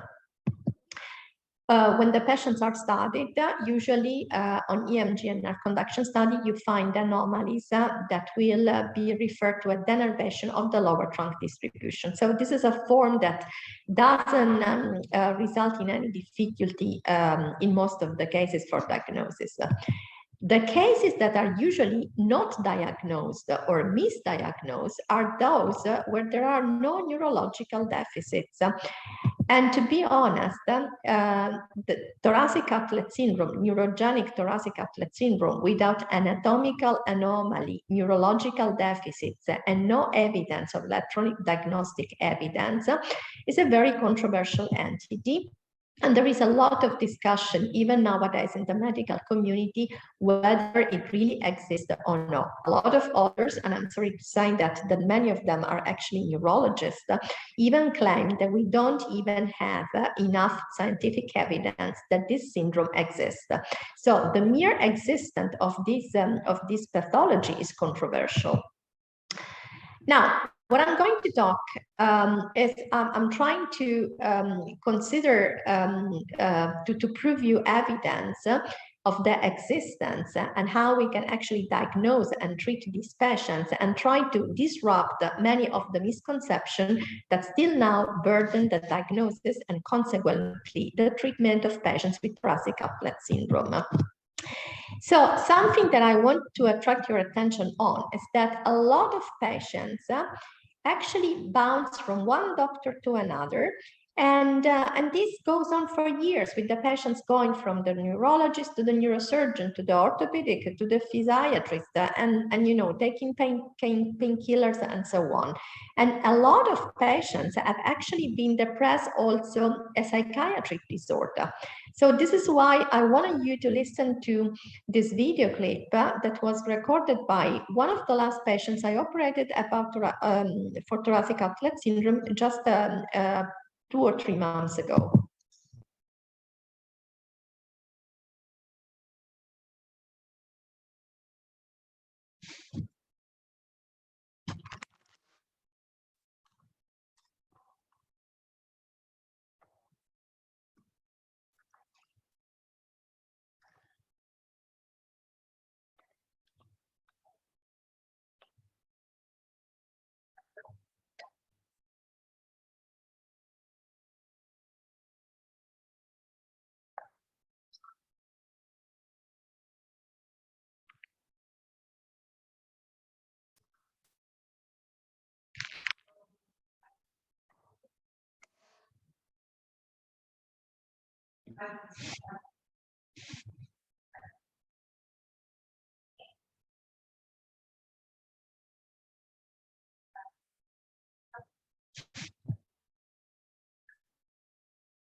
Dr. Debora, I'm sorry, we cannot listen to her voice clearly. Is it? Sorry? We cannot hear your patient's video sound clearly. Is it any sound or no sound? The previous case. Yeah. I could hear it properly. You couldn't hear it? Yes, we cannot hear it.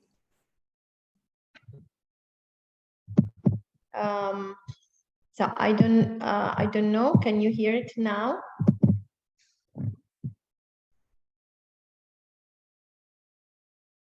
Not really, but we can hear your voice clearly, but not her voice. Okay, never mind. So this was important because the patient was actually mentioned the fact that, yes, as I told you before, she was seeing quite a lot of physicians. She was investigated by a lot of physicians, and she was eventually diagnosed as depression and suggested to start taking antidepressants. And this lasted for something like 3 years. So now, in these cases where we have no evidence of anatomical anomaly, no neurological deficit, how do we raise a clinical suspicion of those? And so I'm trying to take you through the journey that I did for the first 3 years that I've been working in Dubai. And I'm going to analyze briefly with you the patients I treated from May 2017 to September 2020, and that presented to consultation with a non-discogenic brachialgia. So I assessed about 79 patients. Most of them were ladies, most of them were in their 3rd decade, and eventually 49 out of these patients were diagnosed with symptoms that were consistent with thoracic outlet syndrome. 1 presented syndrome related to arterial TOS, 2 were Paget-Retta disorders, and 46 were patients with neurogenic TOS. The majority of them, they were ladies. Now, only one patient presented Gilead Sumner hand. So only one patient presented a neurogenic dose with neurological deficits, and only one patient presented a bone anomaly that was a type 4 in the Gruber's classification. All the other patients, which means 44 patients of the 46 with neurogenic dose, were diagnosed mainly on clinical data. So, and what was the starting point of my diagnosis? Assuming that these patients might present constitutional, postural, and professional predisposing factors that would eventually result in a muscle imbalance in the shoulder girdle, thus creating a dynamic compression on the neurovascular bundle for the upper limb. So when I examine a patient suspecting that this patient might have a thoracic outlet syndrome, I focus on the past medical history, the clinical presentation, the neurological examination, and I have a very precise diagnostic instrumental workup. Now, one of the things that we have to mention, most of the patients present a typical phenotype. So these are usually ladies with a long, slender neck, narrow shoulders, and heavy breast. I call this having a Modigliani phenotype as an homage to the famous Italian painter. Now, if we go back to the patient testimony that I tried to show you before, in this case, the symptoms of the patients started 3 years ago. So what happened 3 years ago? This lady had a twin pregnancy, and she had a massive increase of the breast during lactation. This is what eventually caused a shoulder girdle muscle imbalance that triggered the onset of thoracic outlet syndrome. Now, factors predisposing to those might be also professionals having to work for a long time in certain postures. So, for instance, musicians, especially musicians playing the flute or the violin, are known to be predisposed to develop thoracic outlet syndrome. Patients often present an history of trauma, mostly a whiplash injury. And then I recently have seen quite a few cases of patients that developed the symptoms after they were submitted to ACDF. Now, what is interesting for me, but of course I have to see if I'm going to gain further evidence about that, is that in female patients, all the cases were primary cases and they all presented a long-dating clinical history. I operated patients that were in pain up to 10 years. The last patient I operated for thoracic outlet syndrome in July was actually in pain for 10 years. In the case of male patients, the clinical history seems to be usually shorter, and 1/3 of my series in Dubai is related to secondary cases. So either there was a very clear post-traumatic event, or these patients had previously undergone cervical spine surgery. Now, what is the clinical presentation? It's very typical. Pain starts from the neck, radiates to the shoulder blade, and then radiates distally in the ulnar distribution. Some patients may also complain about pain on the axilla and the lateral part of the thoracic wall. And this is very interesting. A few patients actually presented pain in the pectoral area.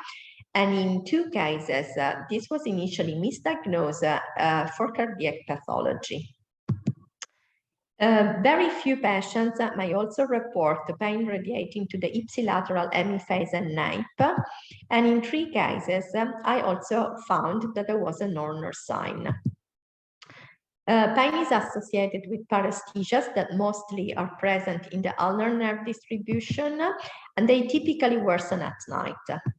Algoparesthesias also worsen when patients are performing specific actions. So for instance, when carrying weights or when working in prolonged shoulder abduction, like for instance, for ladies, very often when they blow dry their hair. Now, because we have noticed that some actions can actually trigger the worsening of the symptoms, symptoms. When we examine the patient, we do some provocative tests, trying to see if we can actually trigger the symptoms. And in the literature, you find a long list of these tests. Now, pay attention because not all of them are actually clinically significant.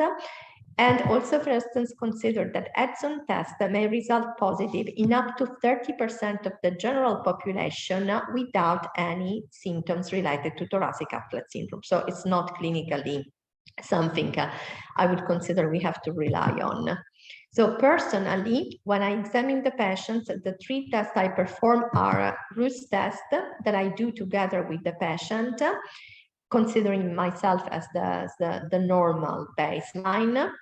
The traction test, which means I ask my patient to walk carrying an heavy bag and see if carrying this heavy bag actually results in the onset of the symptoms. And then tapping on the supraclavicular area and seeing if this triggers the onset of a Tinel sign. My diagnostic assessment always encompasses an MRI of the cervical spine, which regularly presents a straightening of the cervical column as expression of the muscle spasm of the back related to the shoulder girdle imbalance. I always request electrodiagnostic tests, although they are regularly unremarkable unless they may detect the presence of some other associated pathology. And in some cases, I also had an association with chronic radiculopathy, carpal tunnel syndrome, and cubital tunnel syndrome. And this is very frequently described in the medical literature as well. We study of the brachial plexus. This is because we want to rule out other pathology of the brachial plexus, which might enter the differential diagnosis. And then what we try to do is that we want to try to see which are the biomechanics changes associated with the shoulder range of motion. So look at these pictures here that show what happens during shoulder abduction in the shoulder girdle. And then if you think of the anatomical features of this area and the sites of compression of toes that we mentioned at the beginning, you will understand why what we try to do is what we call a dynamic MRI, which means that we study the brachial plexus with a neurography that analyzes the 3 areas, the scalene triangle, the costoclavicular, and the retropectoralis space. And what we do is a comparison between the neutral position and abduction for these 3 spaces. So if we are going to see that in abduction, we have a narrowing with a compression on the structures of the neurovascular bundle, then this contributes, this gives further evidence to the diagnosis of thoracic outlet syndrome. So this is a very typical case. You see on the right side, this is a symptomatic side, and when the patient is in arm adduction, on the right side, there is no evidence of compression. But if you look at what happens on the left side, which was the symptomatic side, you clearly see that there is a compression on the elements of the neurovascular bundle. Of course, there are some downsides for the study. It's a long study, so you may frequently find movement artifacts, and because there is no gravity, you might have false negative. So if you remember the picture that I showed you before of this patient, when we talk about the typical phenotype of TOS, this is a lady that presented a 5-year history of pain on the left arm. And on imaging, actually, she didn't present any significant compression on the brachial plexus. But when we went for surgery, because the clinical presentation was undoubtedly pointing out towards that kind of diagnosis, I found that she had an accessory transverse artery that was running in between the middle and the lower trunk, and therefore might have been responsible of the symptoms.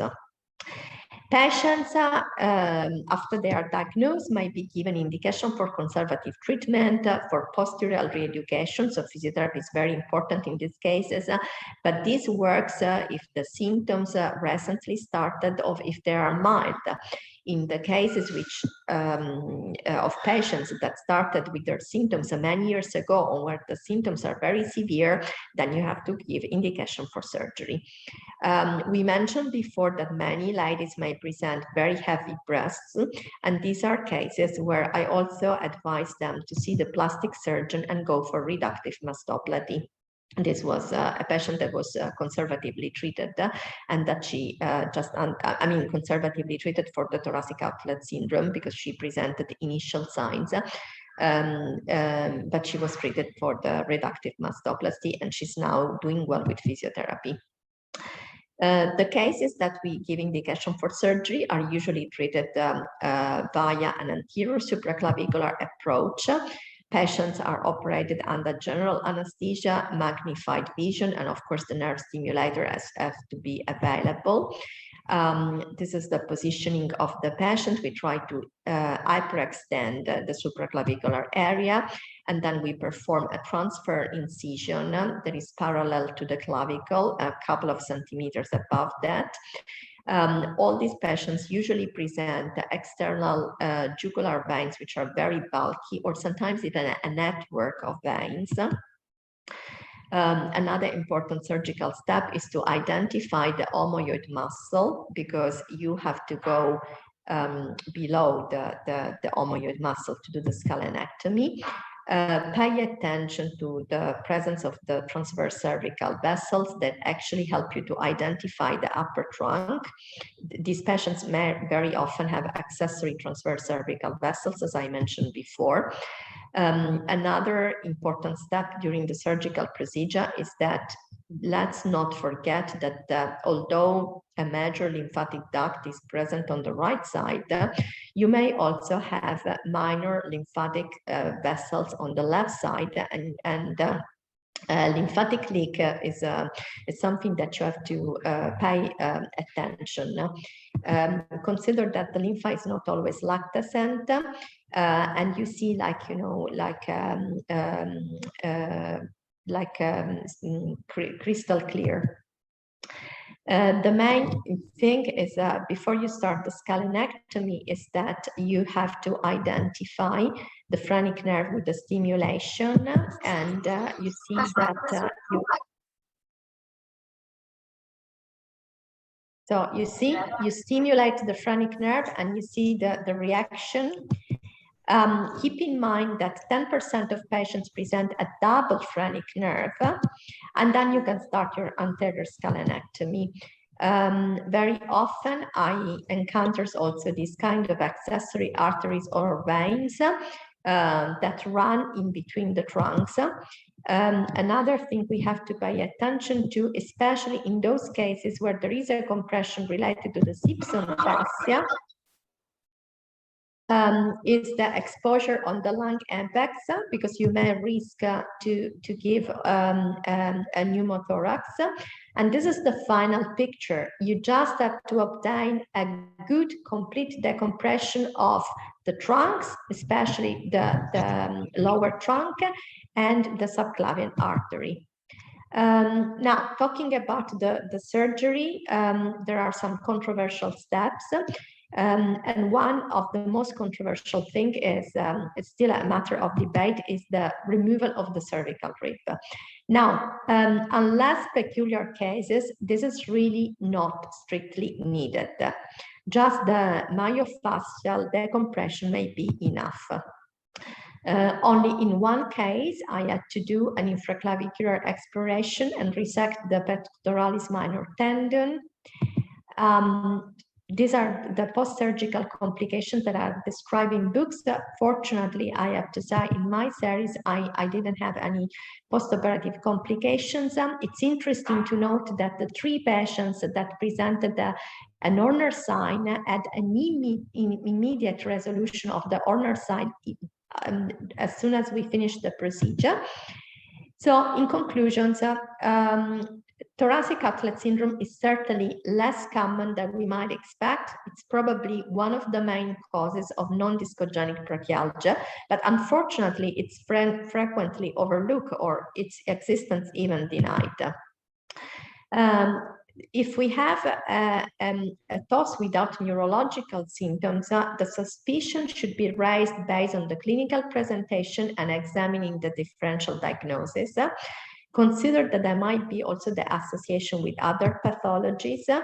Do not rule out the presence of a thoracic outlet syndrome because there are no bone anomalies. Consider the hypothesis of the dynamic compression, and this is something that we need further evidence, but for sure, I think there might be a gender-related etiopathogenesis. So thanks for your attention, and of course, all questions are welcome.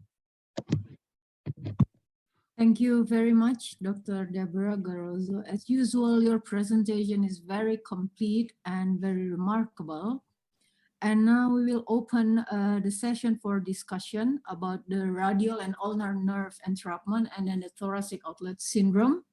The first opportunities I'd like to give to all the panelists in case our respected panelists have any comment or questions, please. Yes, a question about Professor Lukas. How do you do, Prof. Lukas? It's a nice presentation about this, your presentation. We know about the endoscopic, about this conclusion about your presentation, asked about the endoscopic. How about your opinion? But now it's endoscopic is widely used. And then in the CTS cases, and this is opinion, I saw this is uses for endoscopic surgery used from the CTS. How about this your opinion? I think this is a very difficult as user from the carpal and the carpal tunnel syndrome, Professor. Thank you. Thank you for the question. As I mentioned in my presentation, there is no, let's say, significant results in the literature between endoscopical treatment and classical treatment or mini open treatment of the carpal tunnel syndrome. There you have to have a experienced surgeon who are doing endoscopical treatment of carpal tunnel syndrome in high volume centers, which means that you have let's say at least a few cases for a day or for a week. So endoscopical treatment is nice and can be useful, but beside of that, that you have to have a very steep learning curve and to be very careful in order to avoid any kind of complication for making endoscopical deliberation of the carpal tunnel. In unexperienced hands, it can be very, very dangerous and can be very connected with very severe complications, even lesion, complete lesion of the median nerve. But generally speaking, in good hands, this might be useful, and it depends of let's say financial support that you have, since you will have a need for a constant repro material in terms of single use pieces which you are using for endoscopical treatment. And this is depend how you create your policy in making education and support of your department. I don't have nothing against endoscopical treatment, generally speaking, but in terms of taking care about all these details, still classical, in my opinion, still classical peripheral nerve surgery has some advantages comparing to the endoscopical treatment. This is especially regarding to the endoscopical treatment of the, let's say, traumatic lesion, brachial plexus lesion, complex lesion, associated injuries, etc., etc. Thank you. Thank you, Dr. Happy. I see Dr. Ahmad Imron muting now. Yes. Thank you, Dr. Sevline. Thank you, Prof. Lukas, for your nice presentation, and also Dr. Debora. I have one question for Professor Lukas and one question for Debora. Professor Lukas, in diagnostic evaluation, you always use radiologic ultrasound, MRI, and electrophysiology examination? Yes, this is something like nowadays routine diagnostic protocol in making additional diagnostic procedures in terms of making a clear diagnosis regarding any entrapment syndrome. But if, for example, for a very clear cases which might be in some circumstances very difficult to organize all these, let's say, supra-selective diagnostic procedures, EMG and ultrasound might be enough for understanding, you know, of course, including correlation with clinical examination and anamnesis. But nowadays, more and more, you can easily can have an easily access to the MRI, and then MRI, of course, is give some more valuable information. But some hyper-selective diagnostic procedures such as neurography, MRI neurography, or something that is not usually performed in these cases, except in a particular one. But thank you, Prof. We mandatory perform the electrophysiological diagnostics and procedures and ultrasound and the MRI. Thank you, Prof. Lukas. And for Dr. Debora, in case of thoracic outlet syndrome without electrophysiologic abnormality, what should we do, Dr. Debora? In case of thoracic outlet syndrome, sorry? Oh, sorry. In case of thoracic outlet syndrome without electrophysiology abnormality, is it possible?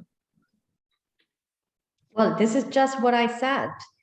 The majority of the cases where you have non-neurological neurological deficits are all with a normal EMG and nerve conduction study. They are all normal.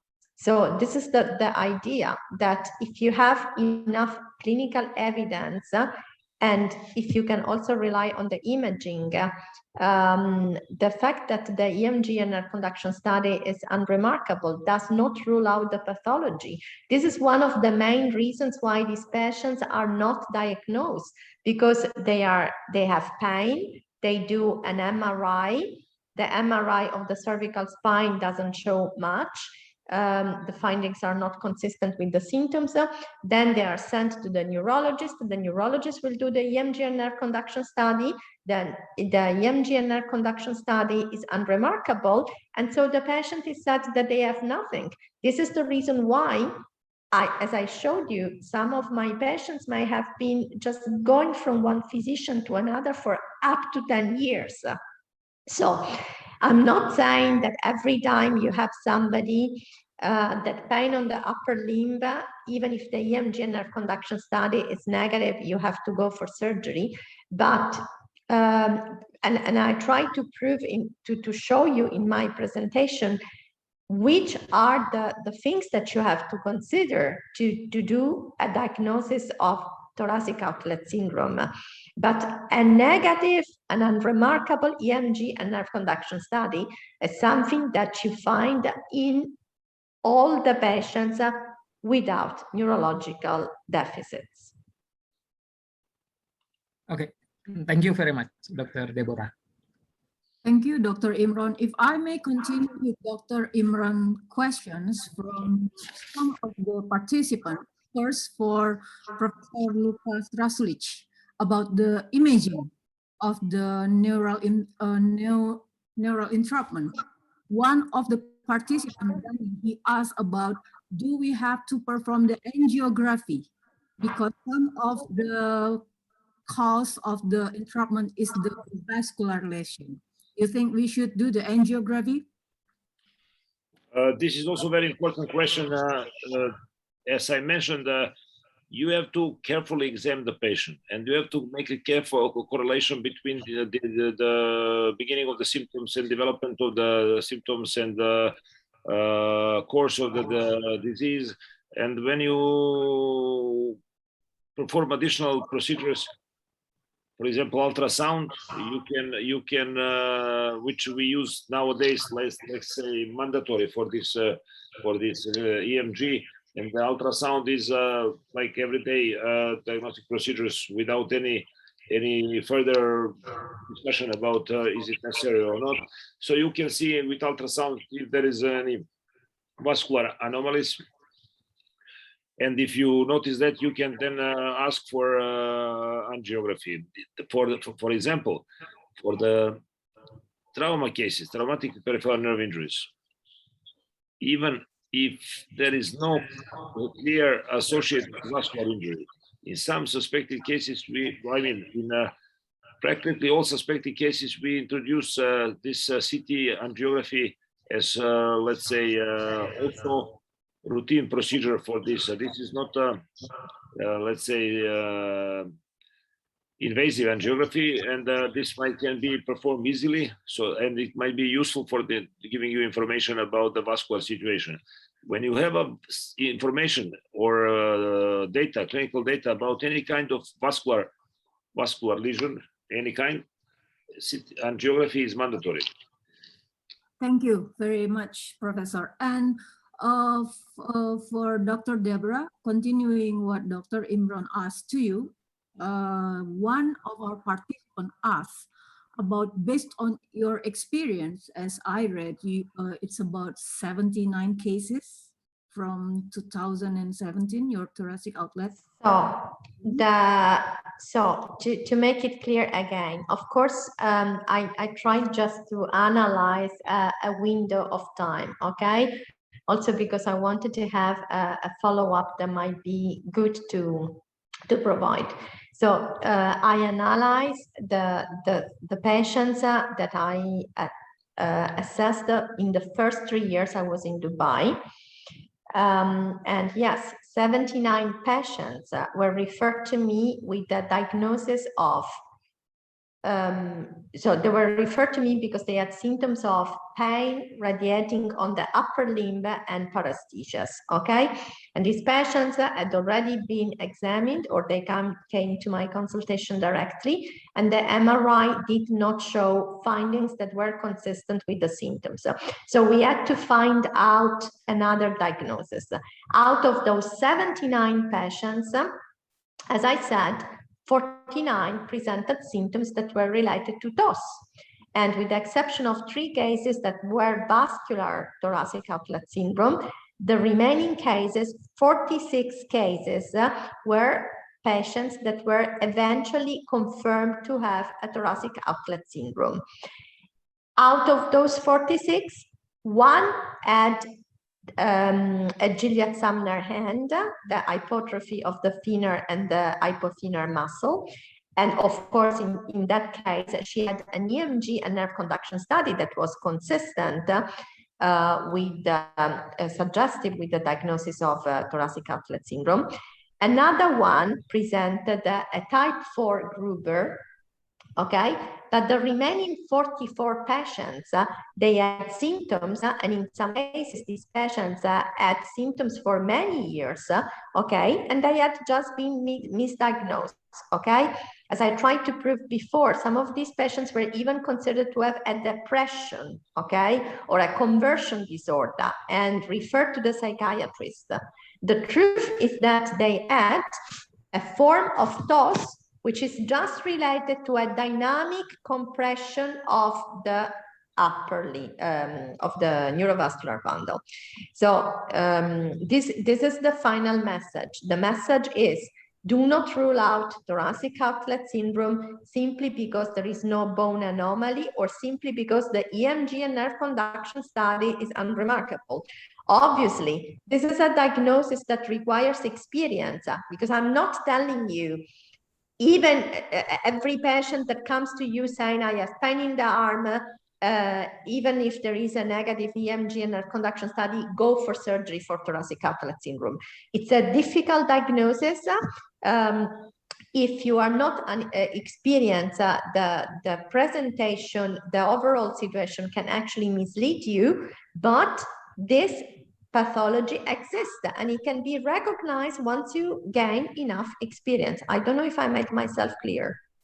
Yes, you make yourself clear. And he asked about, based on your experience, what is the most common cause of thoracic outlet syndrome? I mean, that already confirmed as thoracic outlet syndrome, he asked it.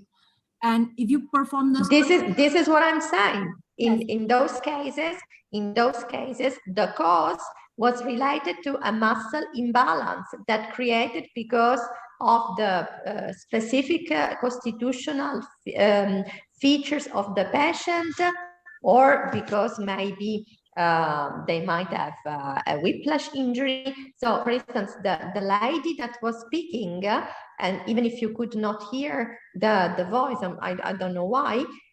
So this lady, as I also mentioned in the presentation, at the twin pregnancy, and the so she already had a very specific phenotype. She's tall, she has narrow shoulders and a long and slender neck.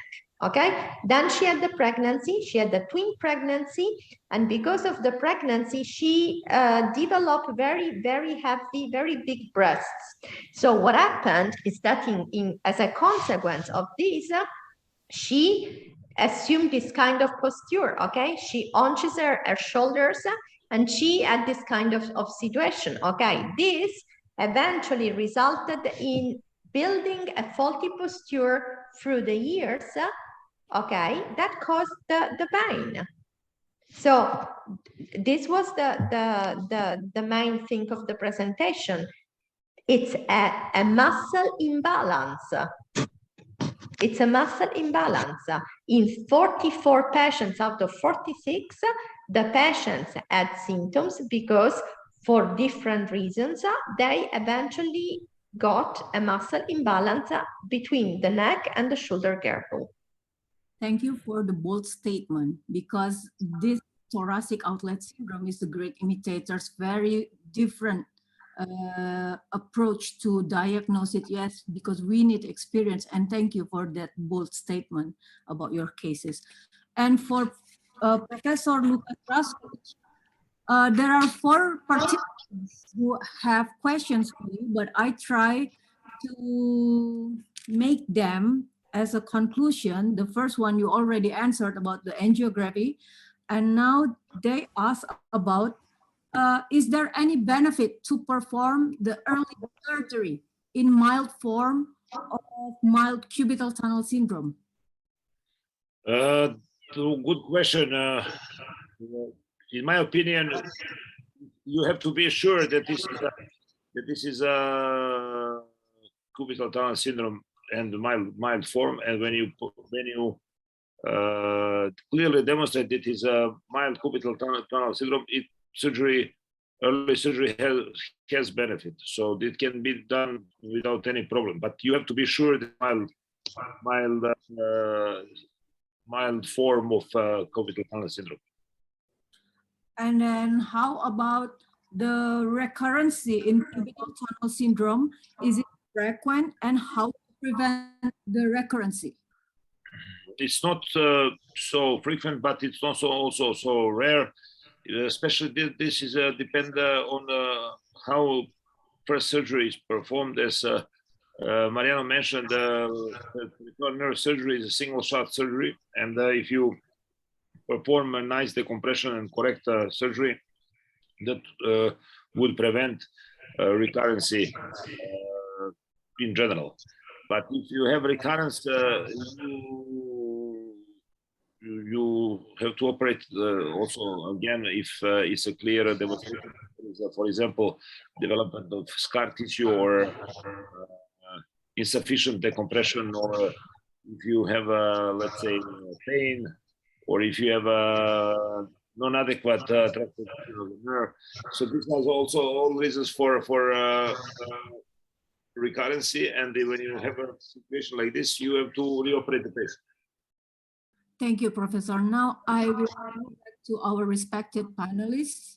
After the participants' question, is there any question for Dr. Debora Garozzo from panelists, or any comment to Dr. Debora Garozzo or Professor Lukas Rasulic? There is also one question in that I noticed that the question is nice about patients with both cubital and carpal tunnel. Yes, I'd like to ask it. There's in my opinion, in my experience, if you have a clear situation about that, you have a clearly document both syndromes. On the one hand, you can operate both at the same time, at one stage of operation without any problem. But this requires carpal tunnel syndrome. Usually we operate within the local anesthesia, but this might require general anesthesia or regional anesthesia for surgery, because you have to operate cubital and carpal tunnel at the same time. Thank you, Professor. You answered a question from Andika. Yeah. To our respected panelists, is there any comment or questions to all my teachers from Indonesia, to our speakers, before I read the questions from the participants for them? Yeah, maybe I have one question before for Dr. Debora.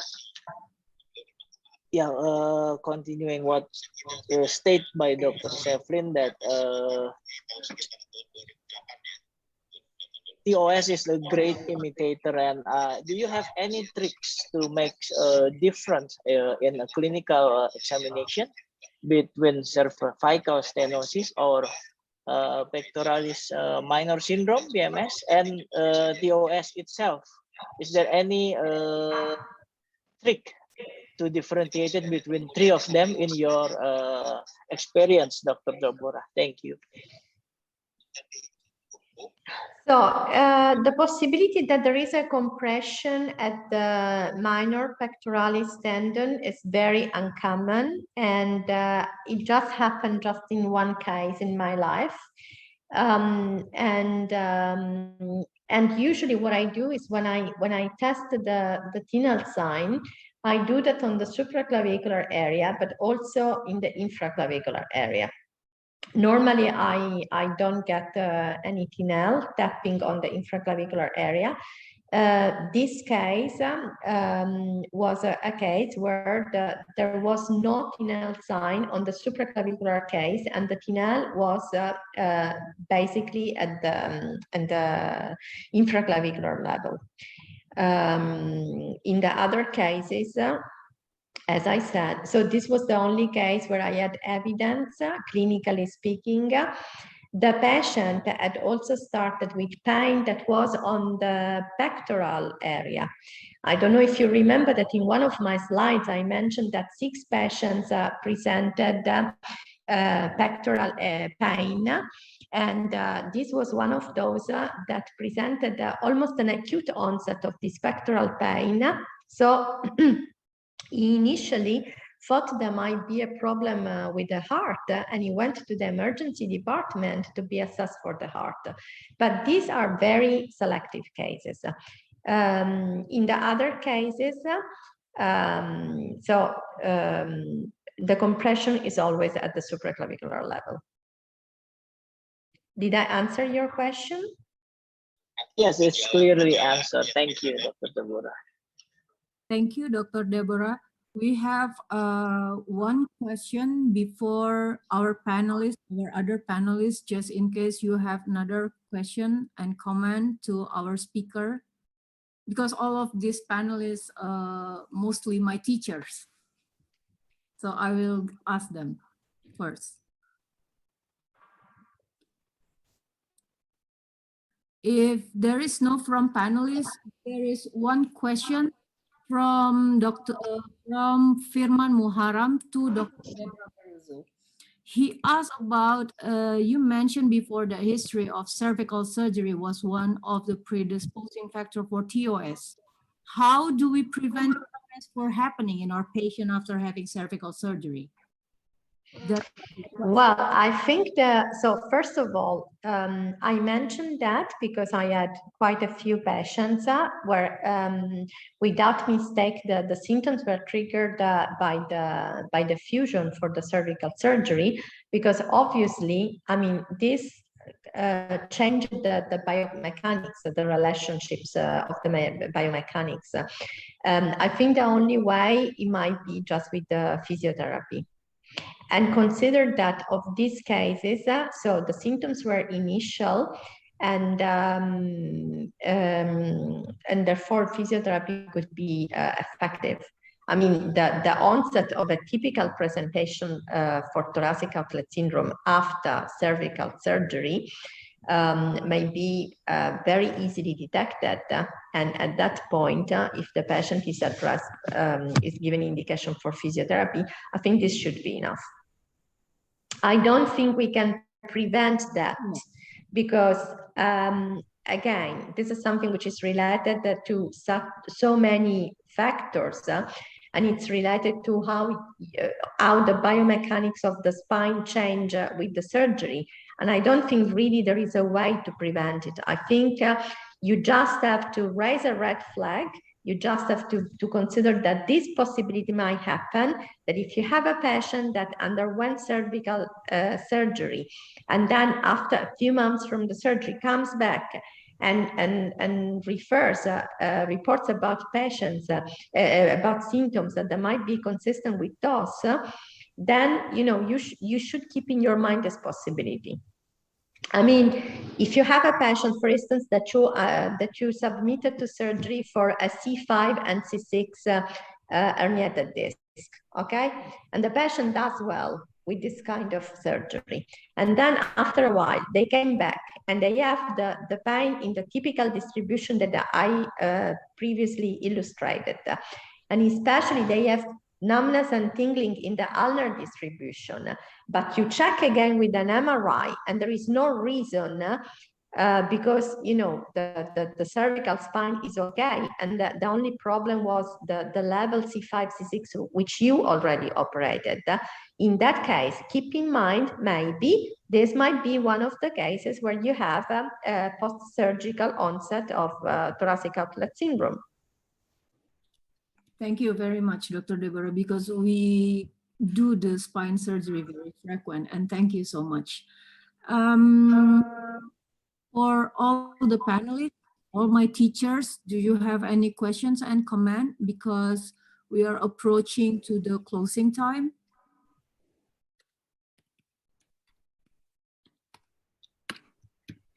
Yeah, maybe I have a question to Professor Rasulic, Professor Lukas. Yes. Hi, Professor. Yeah. I wonder from all your experience, if some research said that after 6 to 7 months after the entrapment syndrome, the nerve will have full recovery. And if what's your opinion if after 8 months and there is no full recovery, you will choose the second reconstruction, or just wait and see for the next 4 months until 1 year, or you will do intervention and do the second surgery after 8 months? Usually recovery, we are talking about ulnar cubital tunnel syndrome, right? Yes, cubital tunnel syndrome, sir. Okay, so if we are talking about this, usually a recovery period after surgery is lasting approximately as long as the duration of the symptoms preoperatively lasts. And usually, if you have a severe case with severe hypertrophy or even atrophy or interosseous muscles, you could not expect full recovery, especially due to the very well-known reason that this fibrosis in the level of the muscles and the nerve muscle connection is very difficult to recover. So this is something what have you carefully to evaluate each individual case. So if you have a case with mild or moderate symptoms without hypotrophy, you can expect, and usually recovery appears in the period after some months that you have a and even in cases when you have a severe hypotrophy or even atrophy of the dorsal and lumbrical muscles on the hand, other symptoms disappear in the meantime, but hypotrophy is very difficult to recover. And this is why when you have to be very careful when you indicate redo surgery.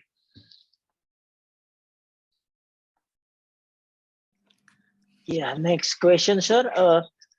If you compare in your so much experience, if you compare, if you can choose, which one have prognosis better between all the entrapment syndrome, is median, radial, or ulnar?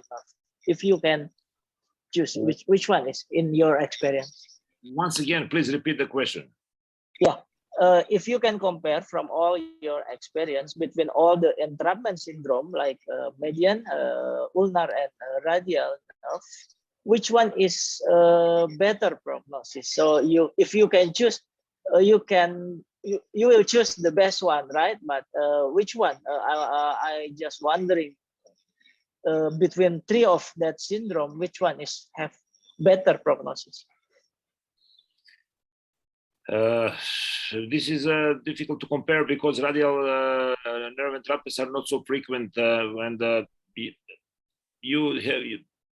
ideal recovery you can achieve when you make early diagnosis and make an early surgery and nice decompression for both either median, either ulnar nerve, and you can expect a good recovery. But if you're comparing which nerve will recover better, usually median nerve, but because since ulnar nerve is very, very sensitive, like peroneal nerve on the leg, on the lower extremity, that in terms of recovery.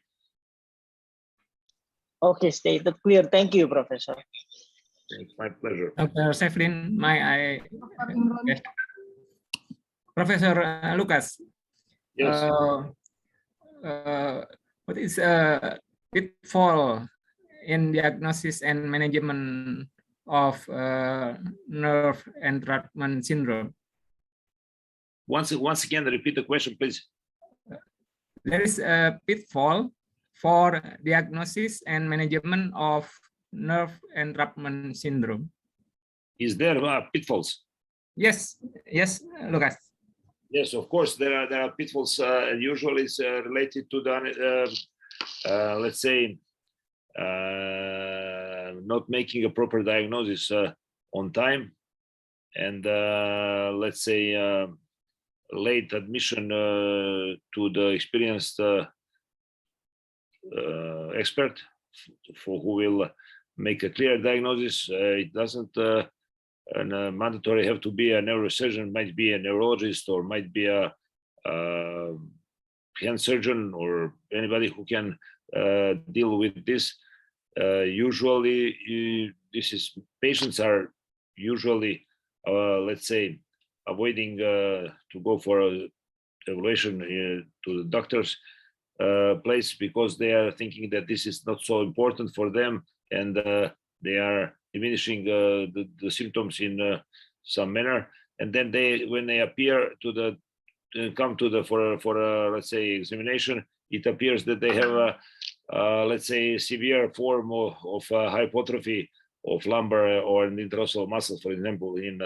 And if usually they have when they have let's say clear symptoms like wrist drop or other clear symptoms, they are very, very afraid about this, and they come to the doctor. But these are usually pitfalls. Thank you, Professor Lukas. Thank you, Dr. Imron. Thank you, Professor Lukas Rasulic. Probably we are approaching to the closing time. Dr. Debora, Garozzo, Professor Lukas Rasulic, you have presented the very rare case that we hear in our country, because not so many people can give us the lecture that you have given us. So now for the closing, before I close our webinar, I would like to remind to all of you, our participants, that this is gonna be our next webinar on December about the intramedullary tumor with Professor Diego Caslan from United States of America and Professor Liliana Angela of Dr. Sandi Faisha as the international invited speakers. We hope all of you can join our event. And I think for the closing, I will give opportunity to Dr. Galileo or Dr. Erico as the committee to close the session and make a photo session of us. Just a moment, please, Dr. Erico or Dr. Galileo.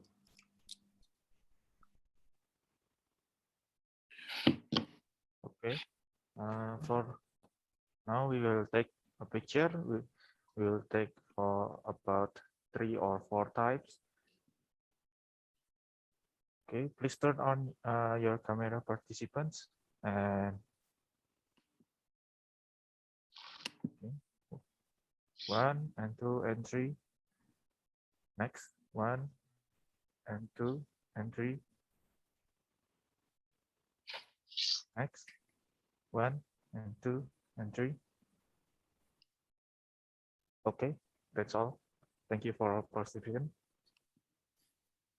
Okay, I would like to thank you, thank you to Professor Lukas, Professor Mariano, and Dr. Debora for all the knowledge.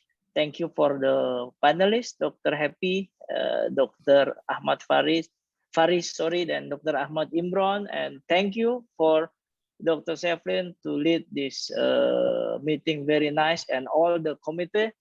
And I'm very sad to say this, but we have to end this, and hope to see you soon in the next moment, and maybe we can see each other in offline if anybody would come to Indonesia, or maybe we came to Dubai or Serbia or Argentina, so we can meet again. And we pray for all of us. Stay healthy, safe, and take care all of you. Thank you very much. Thank you. Thank you so much. Thank you so much. Thank you, Dr. Lukas and Dr. Thank Debora. you, Dr. Debora, Professor Lukas, Dr. Imron, Dr. Ruli, Ya. Dr. Faris. Dr. Sevline, Dr. Imron, Dr. Ruli. Terima kasih. Ya, Mas Happy, terima kasih. Goodbye. Thank you, participants. Bye-bye. Thank you, everybody. Thank you all, Thank you, all for everybody. your efforts as well. Thank you. See you. Thank you, Dr. Debora. Bye. Bye. Bye. Assalamualaikum. Waalaikumsalam.